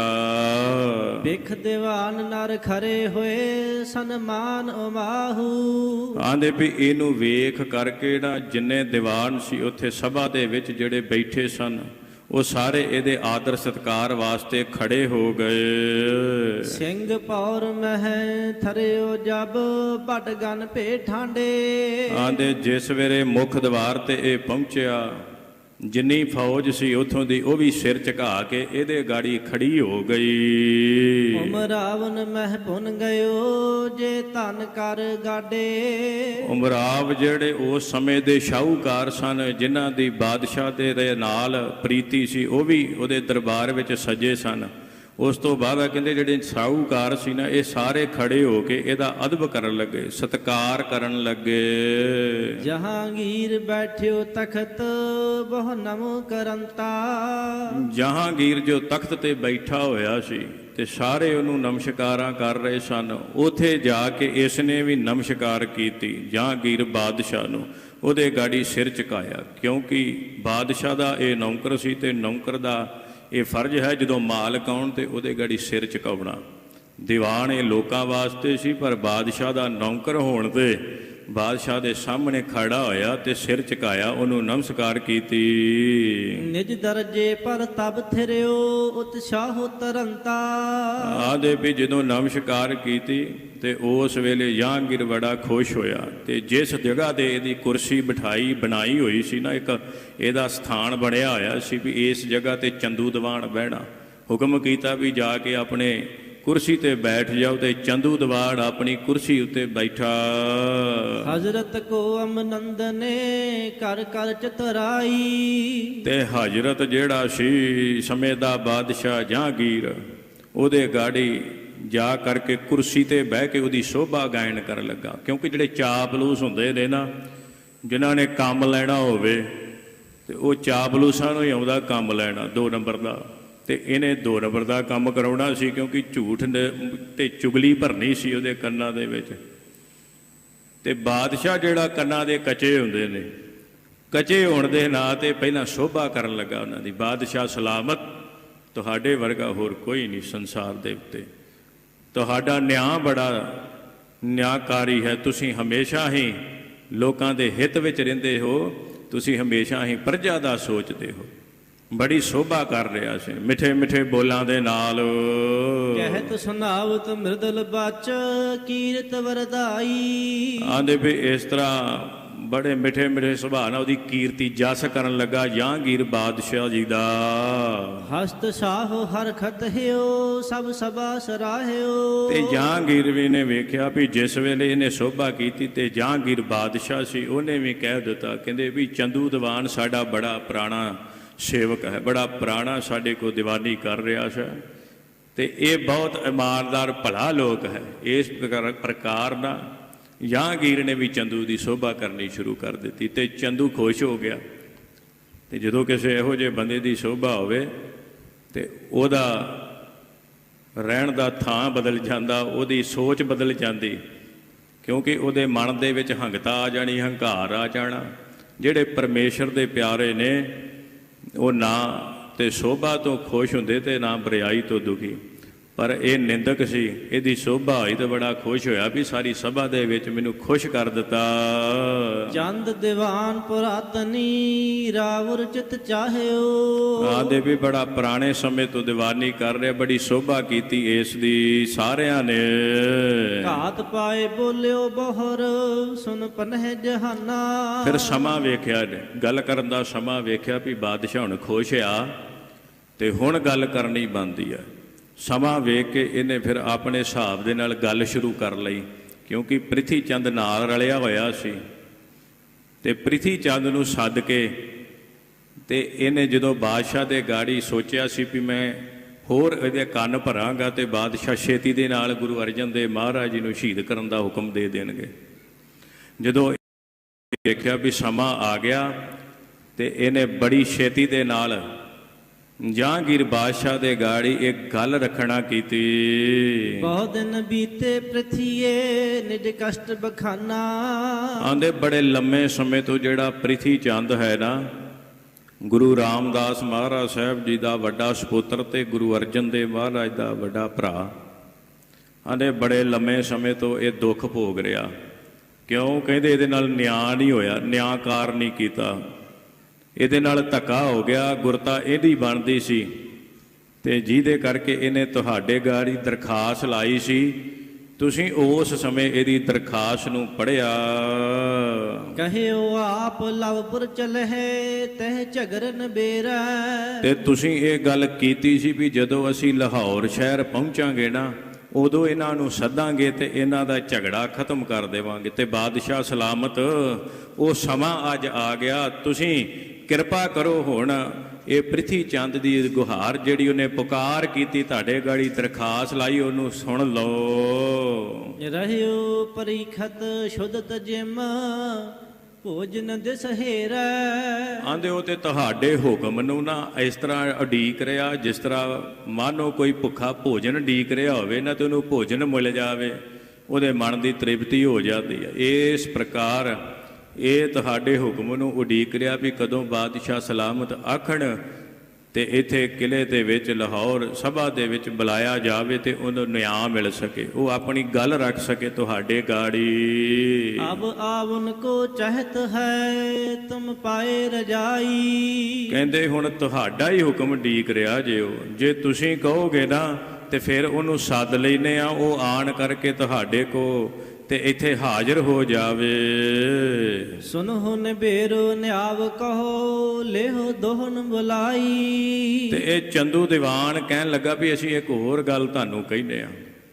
ਆਂਦੇ ਵੀ ਜਿੱਥੇ ਆਪਾਂ ਪ੍ਰਿਥੀ ਚੰਦ ਨੂੰ ਸੱਦਣਾ, ਉੱਥੇ ਨਾਲ ਨਾਲ ਗੁਰੂ ਅਰਜਨ ਦੇਵ ਜੀ ਨੂੰ ਵੀ ਸੱਦੀਏ ਤੇ ਜਿਹੜਾ ਦੋਵਾਂ ਨੂੰ ਸੱਦ ਕੇ ਆਮੋ ਸਾਹਮਣੇ ਬਿਠਾ ਕਰਕੇ ਤੇ ਫੈਸਲਾ ਕਰੀਏ, ਕੱਲੇ ਨੂੰ ਨਾ ਸਦੀਏ। ਇਸ ਪ੍ਰਕਾਰ ਇਹਨੇ ਜਦੋਂ ਕਿਹਾ, ਸ਼ਾਹਨ ਕੋ ਈਮਾਨ ਵੱਡ ਨਿਤ ਨਿਆ ਵਿਚਾਰੈ। ਕਿਉਂਕਿ ਬਾਦਸ਼ਾਹ ਦਾ ਈਮਾਨ ਹੀ ਸਭ ਤੋਂ ਵੱਡਾ ਹੁੰਦਾ ਹੈ ਵੀ ਉਹ ਨਿਆਂ ਕਰੇ, ਤੇ ਤੁਸੀਂ ਦੋਵਾਂ ਧਿਰਾਂ ਨੂੰ ਬੁਲਾਓ ਤੇ ਉਹਨਾਂ ਦਾ ਨਿਆਂ ਕਰ ਦਿਓ। ਜਥਾ ਜੋਗ ਰਖ ਪ੍ਰਜਾ ਕੋ ਸਭ ਕੋ ਪ੍ਰਤਪਾਰੈ। ਹੇ ਬਾਦਸ਼ਾਹ ਸਲਾਮਤ, ਤੁਸੀਂ ਤੇ ਜਥਾ ਜੋਗ ਸਾਰੀ ਪ੍ਰਜਾ ਨੂੰ ਐ ਥਾਂ ਪਰ ਥਾਂ ਰੱਖਦੇ ਜੇ, ਕਦੀ ਵੀ ਕਿਸੇ ਦਾ ਤੁਸੀਂ ਹੱਕ ਨਹੀਂ ਮਰਨ ਦਿੱਤਾ। ਜੇ ਕੋਈ ਵੀ ਤੁਹਾਡੇ ਦਰਬਾਰ ਵਿੱਚ ਆਇਆ, ਉਹਦਾ ਤੁਸੀਂ ਫੈਸਲਾ ਆਪ ਕਰਾਇਆ, ਤੇ ਇਸ ਕਰਕੇ ਇਹ ਵੀ ਫੈਸਲਾ ਹੁਣ ਤੁਸੀਂ ਕਰੋ, ਨਿਆਂ ਕਰਿਓ ਵੀ ਕਿਤੇ ਗੁਰੂ ਅਰਜਨ ਦੇਵ ਜੀ ਜੋ ਜਿਹੜੇ ਹਨ ਇਸ ਸਮੇਂ ਗੁਰਤਾ ਦੇ ਮਾਲਕ ਨੇ, ਉਹ ਪ੍ਰਿਥੀ ਚੰਦ ਨਾਲ ਧੱਕਾ ਤਾਂ ਨਹੀਂ ਕਰ ਰਹੇ, ਇਹਨਾਂ ਦੇ ਨਾਲ ਕਿਤੇ ਸਾਰੀ ਜਾਇਦਾਦ ਹੜੱਪਣ ਦਾ ਕੋਈ ਕੰਮ ਤਾਂ ਨਹੀਂ ਇਹਨਾਂ ਨੇ ਕਰ ਦਿੱਤਾ। ਸਭ ਕਾਜਨ ਤੇ ਇਹ ਵੱਡੋ ਨਿਤ ਝਗਰ ਚਕਾਵੈ। ਆਂਦੇ ਵੀ ਸਾਰੇ ਕੰਮਾਂ ਨਾਲੋਂ ਇਹ ਵੱਡਾ ਕੰਮ ਹੈ ਇਸ ਵੇਲੇ ਦਾ। ਹੁਣ ਤੁਸੀਂ ਆਏ ਜੇ ਤੇ ਲਾਹੌਰ ਤੁਸੀਂ ਪਹੁੰਚੇ ਜੇ, ਇਹਨਾਂ ਨੂੰ ਸੱਦ ਕਰਕੇ ਇਹ ਝਗੜਾ ਨਿਬੇੜਨਾ ਕਰੀਏ। ਤੁਮ ਸਮਾਨ ਕੋ ਨਹਿ ਭਇਓ ਸੁਖ ਪ੍ਰਜਾ ਬਸਾਵੈ। ਤੇ ਤੁਹਾਡੇ ਸਮਾਨ ਹੋਰ ਕੋਈ ਰਾਜਾ ਨਹੀਂ, ਕਿਉਂਕਿ ਤੁਸੀਂ ਹਮੇਸ਼ਾ ਹੀ ਸਭਾ ਨੂੰ ਜਿਹੜੀ ਪ੍ਰਜਾ ਹੈ ਉਹਨਾਂ ਨੂੰ ਸੁਖ ਦੇਣਾ ਕੀਤਾ ਹੈ। ਰਾਉ ਰੰਗ ਵਿੱਚ ਨਿਆਵ ਕੇ ਤੁਮ ਲਖੈ ਸਮਾਨਾ। ਤੇ ਨਾ ਤੇ ਤੁਸੀਂ ਕੋਈ ਗਰੀਬ ਤੇ ਨਾ ਅਮੀਰ, ਰਾਉ ਰੰਗ ਕਿਸੇ ਨੂੰ ਵੀ ਨਹੀਂ ਵਹਿੰਦੇ, ਗਰੀਬ ਅਮੀਰ ਨਹੀਂ ਵੇਖਿਆ ਤੁਸੀਂ ਸਿਰਫ ਨਿਆਂ ਵੇਖਿਆ, ਜਿੱਥੇ ਨਿਆਂ ਬਣਦਾ ਉਹ ਨਿਆਂ ਕੀਤਾ, ਗਰੀਬ ਅਮੀਰ ਨੂੰ ਪਿਛਾਂਹ ਕਰ ਦਿੰਦੇ ਹੋ ਤੁਸੀਂ, ਇਸ ਪੱਖ ਨੂੰ ਤੇ ਤੁਸੀਂ ਨਜ਼ਰ ਅੰਦਾਜ਼ ਕਰ ਦਿੰਦੇ ਹੋ। ਬਾਦਸ਼ਾਹ ਸਲਾਮਤ ਪ੍ਰਿਥਕ ਕਰਿਓ ਪੈ ਪਾਨ ਕੋ ਰਖਿਓ ਨਾ ਸ਼ਾਨਾ। ਆਦੇ ਵੀ ਇਸ ਕਰਕੇ ਤੁਸੀਂ ਛੇਤੀ ਦੇ ਨਾਲ ਉਹਨਾਂ ਨੂੰ ਬੁਲਾਈਏ ਤੇ ਉਹਨਾਂ ਦਾ ਨਿਆਂ ਕਰਨਾ ਕਰਕੇ। ਸ਼ਮਸ਼ ਮਨਿੰਦ ਪ੍ਰਕਾਸ਼ ਨੈ ਤੁਮ ਅਨੈ ਨਸਾਏ। ਤੇ ਤੁਹਾਡਾ ਨਿਆਂ ਜਿਹੜਾ ਹੈ ਜਿਸ ਤਰ੍ਹਾਂ ਮਾਨੋ ਸੂਰਜ ਦੇ ਵਾਂਗ ਸੂਰਜ ਵਿੱਚ ਚਮਕ ਰਿਹਾ ਹੈ ਇਸ ਵੇਲੇ ਸੰਸਾਰ ਦੇ ਅੰਦਰ, ਜਿਸ ਤਰ੍ਹਾਂ ਸੂਰਜ ਚਮਕ ਰਿਹਾ ਨਾ, ਇਸ ਤਰ੍ਹਾਂ ਤੁਹਾਡਾ ਨਿਆਂ ਚਮਕ ਰਿਹਾ ਹੈ। ਦੁਨੀਆ ਵਿੱਚ ਤੁਹਾਡੀ ਗੱਲ ਹੁੰਦੀ ਹੈ, ਸੰਸਾਰ ਵਿੱਚ ਤੁਹਾਡਾ ਜਸ ਫੈਲਿਆ ਹੈ ਵੀ ਬਾਦਸ਼ਾਹ ਜਹਾਂਗੀਰ ਬੜਾ ਨਿਆਂਕਾਰੀ ਬਾਦਸ਼ਾਹ ਹੈ। ਚੋਰ ਜਾਰ ਬਟ ਪਾਰ ਠੱਗ ਤਮ ਚਰ ਛੋ ਛਪਾਵੈ। ਤੇ ਕੋਈ ਵੀ ਆਂਦੇ ਵੇਖੋ ਜਿਹਨੇ ਚੋਰ ਚੋਰੀ ਕਰਨੋਂ ਛੱਡ ਗਏ, ਠੱਗ ਠੱਗੀ ਮਾਰਨੋਂ ਛੱਡ ਗਏ, ਡਕੈਤੀਆਂ ਕਰਨ ਵਾਲੇ ਡਾਕੂ ਪਹਾੜਾਂ ਦੀਆਂ ਕੁੰਦਰਾਂ ਵਿੱਚ ਲੁਕ ਗਏ, ਸਮਾਜ ਐ ਸਾਫ਼ ਹੋ ਗਿਆ। ਬਾਦਸ਼ਾਹ ਸਲਾਮ ਤੁਹਾਡਾ ਇੰਨਾ ਡਰ ਪੈ ਬਹਿ ਗਿਆ ਵੀ ਤੁਸੀਂ ਬਹੁਤ ਨਿਆਂਕਾਰੀ ਹੋ। ਸੁਨ ਚੰਦੂ ਤੇ ਸ਼ਾਹ ਕੈ ਗੁਰ ਢਿਗ ਨਾ ਪਠਾਇਓ। ਤੇ ਜਦੋਂ ਇਸ ਤਰ੍ਹਾਂ ਬਚਨ ਸੁਣਿਆ ਨਾ ਤੇ ਕਹਿਣ ਲੱਗੇ, ਚੰਦੂ ਨੂੰ ਕਹਿਣ ਲੱਗੇ, ਕਹਿੰਦੇ ਵੀ ਦੋਵਾਂ ਧਿਰਾਂ ਨੂੰ ਕੀ ਬੁਲਾਉਣਾ, ਕਿਉਂਕਿ ਬਾਦਸ਼ਾਹ ਸਿਆਣਾ ਸੀ। ਕਹਿੰਦਾ ਵੀ ਜਿੰਨੇ ਦਰਖਾਸਤ ਲਾਈ ਪਹਿਲਾਂ ਉਹਨਾਂ ਨੂੰ ਬੁਲਾਇਆ ਜਾਵੇ, ਤੇ ਦੋਵਾਂ ਧਿਰਾਂ ਨੂੰ ਆਪਾਂ ਨਹੀਂ ਇਕੱਠਿਆਂ ਬੁਲਾਉਣਾ। ਕਰਹਿ ਪੁਕਾਰ ਜੋ ਪ੍ਰਥੀਆ ਨਿਜ ਨਿਕਟ ਬੁਲਾਇਓ। ਪਹਿਲਾਂ ਤੇ ਪ੍ਰਿਥੀ ਚੰਦ ਨੂੰ ਬੁਲਾਈਏ ਜਿਹਨੇ ਪੁਕਾਰ ਕੀਤੀ ਹੈ, ਪਹਿਲਾਂ ਉਹਦੀ ਗੱਲ ਸਾਰੀ ਸੁਣੀਏ। ਜੇ ਉਹਦੀ ਗੱਲ ਸਾਨੂੰ ਕੁਝ ਫੱਬਦੀ ਜਾਪੀ ਫਿਰ ਉਸ ਤੋਂ ਬਾਅਦ ਅਸੀਂ ਕੋਈ ਗੱਲ ਕਰਾਂਗੇ, ਨਹੀਂ ਤੇ ਪ੍ਰਥਮ ਸੁਨੈ ਨਿਰਣੈ ਕਰਹਿ ਕਿਮ ਕਰਹਿ ਪੁਕਾਰੂ। ਉਹਦੀ ਪੁਕਾਰ ਸੁਣ ਕੇ ਫਿਰ ਨਿਆਂ ਕਰਾਂਗੇ, ਨਹੀਂ ਤੇ ਉਸ ਤੋਂ ਬਾਅਦ ਅਸੀਂ ਗੁਰੂ ਸਾਹਿਬ ਗੁਰੂ ਅਰਜਨ ਦੇਵ ਮਹਾਰਾਜ ਜੀ ਦੇ ਬਾਹਰ ਉਗਾਹ ਹਕਾਰ ਕਰ ਤਿਨ ਸਿੱਖ ਜੇ ਉਦਾਰੂ। ਉਹਨਾਂ ਦੇ ਜਿਹੜੇ ਦਾਨੇ ਪ੍ਰਧਾਨੇ ਸਿੱਖ ਨੇ ਨਾ, ਜਿਸ ਤਰ੍ਹਾਂ ਉਹਨਾਂ ਦੇ ਨਾਲ ਜਿਹੜੇ ਮੋਹਦਵਾਰ ਸਿੱਖ ਹੋਣਗੇ ਫਿਰ ਉਹਨਾਂ ਨੂੰ ਸੱਦਾਂਗੇ। ਗੁਰੂ ਨੂੰ ਨਹੀਂ ਏਡੀ ਛੇਤੀ ਸੱਦਣਾ ਆਪਾਂ। ਸਿਆਣਾ ਸੀ ਪਰ ਬਾਅਦ ਵਿੱਚ ਜੋ ਵੀ ਇਹਨੇ ਚਾਲ ਚੱਲੀ ਆਪਣੇ ਆਪ ਚੱਲੀ, ਪਰ ਬਾਦਸ਼ਾਹ ਉਸ ਸਮੇਂ ਨੂੰ ਸਮਝਦਾ ਸੀ। ਕਹਿੰਦਾ ਵੀ ਛੇਤੀ ਦੇ ਨਾਲ ਗੁਰੂ ਨੂੰ ਨਹੀਂ ਸੱਦਾਂਗੇ, ਫਿਰ ਸਿੱਖਾਂ ਨੂੰ ਸੱਦਾਂਗੇ, ਫਿਰ ਉਹਨਾਂ ਤੋਂ ਪੁੱਛਗਿੱਛ ਕਰਾਂਗੇ। ਉਹਨਾਂ ਦੀ ਪੁੱਛਗਿੱਛ ਤੋਂ ਬਾਅਦ ਜੇ ਸਾਨੂੰ ਕੋਈ ਤੱਤ ਨਾ ਮਿਲਿਆ, ਸ੍ਰੀ ਗੁਰ ਬੋਹਰ ਬੁਲਾਏ ਹੈ ਜਬ ਉਚਿਤ ਨਿਹਾਰੈ। ਫਿਰ ਉਸ ਤੋਂ ਬਾਅਦ ਕਹਿੰਦੇ ਗੁਰੂ ਨੂੰ ਬੁਲਾਵਾਂਗੇ, ਨਹੀਂ ਤੇ ਪਹਿਲਾਂ ਗੁਰੂ ਨੂੰ ਨਹੀਂ ਬੁਲਾਉਣਾ। ਸਭ ਤੋਂ ਪਹਿਲਾਂ ਪ੍ਰਿਥੀ ਚੰਦ ਨੂੰ ਸੱਦ ਤੇ ਉਹਨੂੰ ਪੁੱਛੀਏ ਕੀ ਗੱਲ ਹੋਈ। ਜਥਾ ਜੋਗ ਕਰਵਾਏ ਹੈ ਨੈ ਪੱਖ ਸੰਭਾਰੈ। ਆਂਦੇ ਵੀ ਉਸੇ ਵੇਲੇ ਜਿਸ ਵੇਲੇ ਇਹਨੇ ਇੰਨੀ ਗੱਲ ਕੀਤੀ ਤੇ ਸਾਰਿਆਂ ਨੇ ਇਹਨੂੰ ਬਾਦਸ਼ਾਹ ਸਲਾਮਤ ਦੇ ਗਾੜੀ ਸਿਰ ਝੁਕਾਇਆ, ਤੇ ਜਿਹੜੀ ਸਭਾ ਸੀ ਹਾਥ ਜੋੜ ਕਹਿ ਭਲਾ ਜੀ ਉਠ ਸ਼ਾਹੂ ਗਇਓ ਹੈ। ਹੱਥ ਜੋੜ ਕੇ ਸਾਰਿਆਂ ਨੂੰ ਕਹਿੰਦੇ ਉਹਨੇ ਅਦਾ ਸਲਾਮ ਕੀਤੀ ਤੇ ਉਹ ਸਭਾ ਨੂੰ ਬਰਖਾਸਤ ਕਰ ਦਿੱਤਾ। ਖਤਮ ਹੋਈ ਸਭਾ ਅੱਜ ਦੀ। ਭਈ ਬਰਖਾਸਤ ਸਭ ਸਭਾ ਮੁੰਦ ਚੰਦ ਭਇਓ ਹੈ। ਆਂਦੇ ਵੀ ਜਿੰਨੇ ਬੈਠੇ ਸਨ ਨਾ ਸਾਰੇ ਦੀਵਾਨ, ਜਿੰਨੇ ਵੀ ਅਹਿਲਕਾਰ, ਸਾਰਿਆਂ ਨੂੰ ਕਹਿ ਦਿੱਤਾ ਵੀ ਜਿਹੜੀ ਸਭਾ ਹੁਣ ਬਰਖਾਸਤ ਹੋ ਗਈ ਹੈ। ਤੇ ਇਸ ਕਰਕੇ ਜਹਾਂਗੀਰ ਵੀ ਉੱਠ ਕੇ ਆਪਣੇ ਜਿਹੜਾ ਮਹਿਲਾਂ ਵੱਲ ਨੂੰ ਤੁਰ ਪਿਆ, ਤੇ ਚੰਦੂ ਅੰਦਰੋਂ ਅੰਦਰੀ ਖੁਸ਼ ਹੋ ਗਿਆ ਵੀ ਇਹ ਤੇ ਬੜੀ ਚੰਗੀ ਗੱਲ ਹੋ ਗਈ। ਜਿਹੜੀ ਗੱਲ ਸ਼ੁਰੂ ਹੋ ਗਈ ਹੁਣ ਗੁਰੂ ਨੂੰ ਮੈਂ ਆਪੇ ਹੀ ਸੱਦ ਲਵਾਂਗਾ। ਮਨ ਹੀ ਮਨ ਸੋਚਦਾ ਹੈ ਸਦਨ ਆਏ ਤਿਸ ਚਾਰ ਕੋ ਸਭ ਕਹਿਓ ਪ੍ਰਸੰਗਾ। ਆਂਦੇ ਵੀ ਬਹੁਤ ਪ੍ਰਸੰਨ ਹੋਇਆ, ਬੜਾ ਖੁਸ਼ ਹੋਇਆ। ਮਨ ਦੇ ਵਿੱਚ ਇਹਦੇ ਵਿਉਂਤਾਂ ਬਣਨੀਆਂ ਸ਼ੁਰੂ ਹੋ ਗਈਆਂ। ਆਨੋਂ ਪ੍ਰਥੀਆ ਜਾਏ ਕਰ ਚਲ ਤੂਰਨ ਸੰਗਾ। ਤੇ ਜਿਹੜਾ ਸੁਨੇਹਾ ਦੇਣ ਵਾਲਾ ਸੀ ਨਾ, ਇੱਕ ਬੰਦਾ ਇਹਨੇ ਭੇਜਿਆ ਵੀ ਜਾ ਕਰਕੇ ਛੇਤੀ ਨਾਲ ਪ੍ਰਿਥੀ ਚੰਦ ਨੂੰ ਸੁਨੇਹਾ ਦੇ ਦਿਓ ਮੇਰਾ। ਹੁਣ ਉਹਨੂੰ ਦੱਸ ਦਿਓ ਵੀ ਤੈਨੂੰ ਬਾਦਸ਼ਾਹ ਸਲਾਮਤ ਨੇ ਲਾਹੌਰ ਸੱਦਿਆ, ਤੇ ਛੇਤੀ ਦੇ ਨਾਲ ਆਪਣੇ ਨਗਰ ਤੋਂ ਚੱਲ ਕੇ ਆ, ਤੇ ਹੁਣ ਆਪਾਂ ਬਾਦਸ਼ਾਹ ਸਲਾਮਤ ਦੇ ਗਾੜੀ ਪੇਸ਼ ਹੋ ਕਰਕੇ ਗੁਰੂ ਅਰਜਨ ਦੇਵ ਮਹਾਰਾਜ ਦੇ ਬਰਖਲਾਫ ਜਿਹੜਾ ਕੇਸ ਦਰਜ ਕਰਵਾਇਆ ਨਾ, ਉਹਦੀ ਜਿਹੜਾ ਨਿਆਂ ਕਰਵਾਈਏ। ਸੁਨ ਕੋਠੇ ਕੋ ਨਰ ਗਇਓ ਨਹਿ ਬਿਲਮ ਲਗਾਈ। ਆਂਦੇ ਵੀ ਉਹ ਜਿਹੜਾ ਸੁਨੇਹਾ ਲੈ ਕੇ ਜਾਣ ਵਾਲਾ ਸੀ ਨਾ, ਕੋਠੇ ਨਗਰ ਦੇ ਵਿੱਚ ਪਹੁੰਚਿਆ। ਇਹ ਕੋਠਾ ਨਗਰ ਜੋ ਮਾਲਵੇ ਦੇ ਵਿੱਚ ਹੈ, ਮਾਲਵੇ ਦੇ ਅੰਦਰ ਇਹਨੇ ਆਪਣਾ ਇਹ ਘਰ ਬਣਾਇਆ ਸੀ। ਉੱਥੇ ਇਹਨੇ ਪਿੰਡ ਵਸਾਇਆ ਸੀ ਕੋਠਾ ਨਗਰ, ਤੇ ਉੱਥੇ ਹੀ ਇਹਨੇ ਆਪਣਾ ਬਾਲ ਪਰਿਵਾਰ ਸਾਰਾ ਲੈ ਕੇ ਚਲਾ ਗਿਆ ਸੀ। ਜ਼ਮੀਨ ਜਾਇਦਾਦ ਵੀ ਉੱਥੇ ਹੀ ਬਣਾਈ ਸੀ ਪ੍ਰਿਥੀ ਚੰਦ ਨੇ। ਇਹ ਮਾਲਵੇ ਦੇ ਵਿੱਚ ਸਾਬੋ ਕੀ ਤਲਵੰਡੀ ਦੇ ਲਾਗੇ ਪੈਂਦਾ ਹੈ। ਉੱਥੇ ਜਾ ਕੇ ਜਦੋਂ ਉਹ ਬੰਦਾ ਪਹੁੰਚਿਆ, ਬੈਠਿਓ ਕਰਤ ਪ੍ਰਤੀਖਣਾ ਮਿਲ ਸਕਲ ਸੁਨਾਈ। ਅਗਲੇ ਪਾਸੇ ਪ੍ਰਿਥੀ ਚੰਦ ਬੈਠਾ ਉਡੀਕ ਹੀ ਰਿਹਾ ਸੀ ਵੀ ਕਿਹੜੇ ਵੇਲੇ ਸੁਨੇਹਾ ਆਵੇ ਤੇ ਮੈਂ ਲਾਹੌਰ ਨੂੰ ਜਾਵਾਂ। ਜਦੋਂ ਇਹਨੇ ਵੇਖਿਆ ਵੀ ਸੁਨੇਹਾ ਲੈ ਕੇ ਆਉਣ ਵਾਲਾ ਪਹੁੰਚਿਆ, ਪ੍ਰਿਥੀ ਚੰਦ ਖੁਸ਼ ਹੋ ਗਿਆ। ਆਣ ਕੇ ਉਹਨੇ ਪ੍ਰਿਥੀ ਚੰਦ ਨੂੰ ਨਮਸਕਾਰ ਕੀਤੀ ਤੇ ਕੋਲ ਬੈਠ ਕੇ ਸਿਮਰਿਓ ਹਜ਼ਰਤ ਨੇ ਚਲੋ ਨਹਿ ਗਹਿਰ ਲੱਗੀ ਜੈ। ਆਦੇ ਵੀ ਕਹਿਣ ਲੱਗਾ ਵੀ ਤੈਨੂੰ ਹਜ਼ਰਤ ਬਾਦਸ਼ਾਹ ਨੇ ਸੱਦਿਆ ਹੈ, ਜਹਾਂਗੀਰ ਨੇ ਤੈਨੂੰ ਯਾਦ ਕੀਤਾ ਹੈ। ਪ੍ਰਿਥੀ ਚੰਦ ਜੀ ਛੇਤੀ ਚਲੋ, ਹੁਣ ਬਹੁਤਾ ਸਮਾਂ ਨਹੀਂ ਲਾਉਣਾ। ਗੁਰੂ ਕਿਰਪਾ ਕਰੇ, ਆਂਦੇ ਵੀ ਪਰਮੇਸ਼ਰ ਕਿਰਪਾ ਕਰੇ ਵੀ ਤੂੰ ਜਿੱਤ ਜਾਵੇਂਗਾ। ਆਂਦੇ ਵੀ ਇਸ ਪ੍ਰਕਾਰ ਇਹਨੂੰ ਹੌਸਲਾ ਵੀ ਦੇ ਦਿੱਤਾ ਵੀ ਰੱਬ ਨੇ ਹੁਣ ਤੇਰੇ ਤੇ ਰਹਿਮ ਕੀਤਾ, ਤਰਸ ਕਰ ਦਿੱਤਾ, ਰੱਬ ਦਾ ਤਰਸ ਤੇਰੇ ਤੇ ਬਣ ਗਿਆ। ਤੇ ਜਹਾਂਗੀਰ ਕੋਲ ਪਹੁੰਚ ਤੇ ਉੱਥੇ ਜਾ ਕੇ ਉਹਨਾਂ ਦੇ ਗਾੜੀ ਪੇਸ਼ ਹੋ ਤੇ ਆਪਣੇ ਭਰਾ ਤੋਂ ਨਿਆਂ ਲੈ ਲਏ। ਹਰਖਤ ਚੰਦੂ ਨੇ ਪਠਿਓ ਮਗ ਮਹਿ ਪਗ ਦੀਜੈ। ਆਂਦੇ ਵੀ ਚੰਦੂ ਨੇ ਬਹੁਤ ਖੁਸ਼ ਹੋ ਕੇ ਇਹ ਸੁਣਾ ਕਲਾਇਆ ਹੈ ਤੇ ਉਹ ਕਹਿੰਦਾ ਵੀ ਛੇਤੀ ਦੇ ਨਾਲ ਇੱਥੇ ਆ ਜਾ, ਹੁਣ ਬਹੁਤਾ ਸਮਾਂ ਨਾ ਲਾਈ, ਬਹੁਤਾ ਟਾਈਮ ਨਾ ਲਾਈ, ਹੁਣ ਤੂੰ ਛੇਤੀ ਨਾਲ ਚੱਲ ਕੇ ਲਾਹੌਰ ਪਹੁੰਚਣਾ ਕਰ। ਸੁਨਤ ਹੌਸਲਾ ਉਰ ਵਧਿਓ ਤਿਆਰੀ ਕਰਵਾਈ। ਜਦੋਂ ਪ੍ਰਿਥੀ ਚੰਦ ਨੂੰ ਇਹ ਖਬਰ ਮਿਲੀ ਨਾ ਤੇ ਕਹਿੰਦੇ ਉਹਦਾ ਹੌਸਲਾ ਦੂਣ ਸਵਾਇਆ ਹੋ ਗਿਆ। ਬੜਾ ਖੁਸ਼ ਹੋਇਆ ਵੀ ਹੁਣ ਤੇ ਮੈਂ ਕੇਸ ਜੇਤੀ ਜਾਵਾਂਗਾ, ਗੁਰਤਾ ਹੁਣ ਮੇਰੀ ਹੋਵੇਗੀ, ਹੁਣ ਮੈਂ ਗੁਰੂ ਅਰਜਨ ਨੂੰ ਛੱਡਾਂਗਾ ਨਹੀਂ, ਮੌਤ ਦੇ ਘਾਟ ਉਤਾਰਾਂਗਾ, ਇਹਨਾਂ ਨੂੰ ਖਤਮ ਕਰਾ ਦੇਵਾਂਗਾ ਮੁਗਲ ਸਲਤਨਤ ਦੇ ਕੋਲੋਂ। ਬੜੀਆਂ ਵਿਉਂਤਾਂ ਘਟਣ ਲੱਗਾ, ਬੜਾ ਖੁਸ਼ ਹੋ ਗਿਆ ਮਨ ਹੀ ਮਨ। ਮਿਹਰਵਾਨ ਸੁਤ ਕੇ ਸਹਿਤ ਕਰਮੋਂ ਢਿਗ ਆਈ। ਤੇ ਤਿਆਰੀ ਕਰਵਾਉਣ ਲੱਗਾ ਵੀ ਚਲੋ ਚੱਲੀਏ ਲਾਹੌਰ ਨੂੰ। ਤੇ ਉਸੇ ਵੇਲੇ ਇਹਦਾ ਪੁੱਤਰ ਮਿਹਰਵਾਨ ਤੇ ਨਾਲ ਕਰਮੋ ਆ ਗਈ, ਇਹਦੀ ਘਰ ਵਾਲੀ। ਉੱਥੇ ਪਹੁੰਚ ਕੇ ਜਿੱਥੇ ਤਿਆਰੀਆਂ ਕਰਨ ਦੀਆਂ ਜਜ ਖੁਸ਼ ਹੋ ਗਿਆ ਨਾ ਵੀ ਮੈਂ ਹੁਣ ਛੇਤੀ ਦੇ ਨਾਲ ਲਾਹੌਰ ਨੂੰ ਜਾਵਾਂ ਤੇ ਨਿਆਂ ਲੈ ਕੇ ਆਵਾਂ, ਗੁਰਤਾ ਗੱਦੀ ਦਾ ਮਾਲਕ ਬਣ ਕੇ ਆਵਾਂ। ਤੇ ਕਰਮੋ ਤੇ ਮਿਹਰਬਾਨ ਆਣ ਕੇ ਇਹਦੇ ਕੋਲ ਖਲੋ ਗਏ। ਤੁਮ ਪਰਬੀਨ ਸਭ ਮਤ ਵਿਖੈ ਕਿਆ ਕਹੋ ਬਨਾਈ। ਕਰਮੋ ਕਹਿਣ ਲੱਗੀ ਵੀ ਕਹਿੰਦੀ ਮੈਂ ਤੁਹਾਨੂੰ ਕੀ ਕਵਾਂ, ਹੈ ਤੇ ਤੁਸੀਂ ਬਹੁਤ ਸਿਆਣੇ, ਪਰ ਮੈਂ ਇਹ ਗੱਲ ਜ਼ਰੂਰ ਕਵਾਂਗੀ ਵੀ ਜਿਹੜੀ ਗੱਲ ਸਭਾ ਦੇ ਵਿੱਚ ਵੀ ਕਰਨੀ ਉਹ ਵੀ ਸਿਆਣੀ ਕਰਿਓ।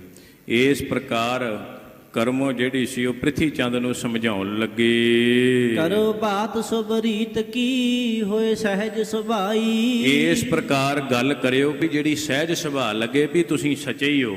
ਪਹਿਲਾਂ ਤੇ ਇੰਨਾ ਬਚਨ ਇਹਨੇ ਕਰ ਲਿਆ ਕਰਮੋ ਨੇ।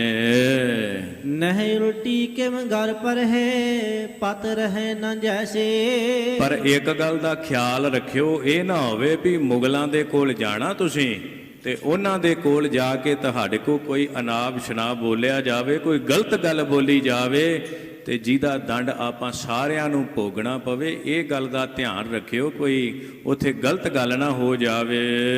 ਚਲਹਿ ਜੀਵ ਕਾ ਬਹੁਤ ਅਬ ਨਤ ਆਛੇ ਐਸੇ। ਤੇ ਜਿਹਦੇ ਨਾਲ ਜਾ ਕਰਕੇ ਸਾਡੀ ਇੱਜ਼ਤ ਦੇ ਉੱਤੇ ਕੋਈ ਦਾਗ ਆਵੇ, ਸਾਡੇ ਬਰਖਲਾਫ ਕੋਈ ਗੱਲ ਹੋਵੇ, ਸ਼ਰੀਕੇ ਵਿੱਚ ਗੱਲਾਂ ਹੋਣ, ਇਹਦੇ ਨੂੰ ਪਹਿਲਾਂ ਸੋਚ ਸਮਝ ਕੇ ਗੱਲ ਕਰਨਾ ਕਰਿਓ। ਚਲਹਿ ਜੀਵ ਕਾ ਬਹੁਤ ਅਬ ਨਤ ਆਛੇ ਐਸੇ। ਆਂਦੇ ਵੀ ਉਸ ਵੇਲੇ ਫਿਰ ਚਲੇ ਜੀਵ ਕਾ ਬਹੁਤ ਆਬ। ਤੇ ਜਦੋਂ ਇਹ ਮਨ ਹੀ ਮਨ ਜਦੋਂ ਇਹ ਤੁਰਨ ਲੱਗਾ ਨਾ ਚਲੋ ਜੀਵ ਕਾ, ਤੇ ਉਸੇ ਵੇਲੇ ਕਿਸੇ ਨੇ ਬਾਹਰ ਛਿੱਕ ਮਾਰ ਦਿੱਤੀ।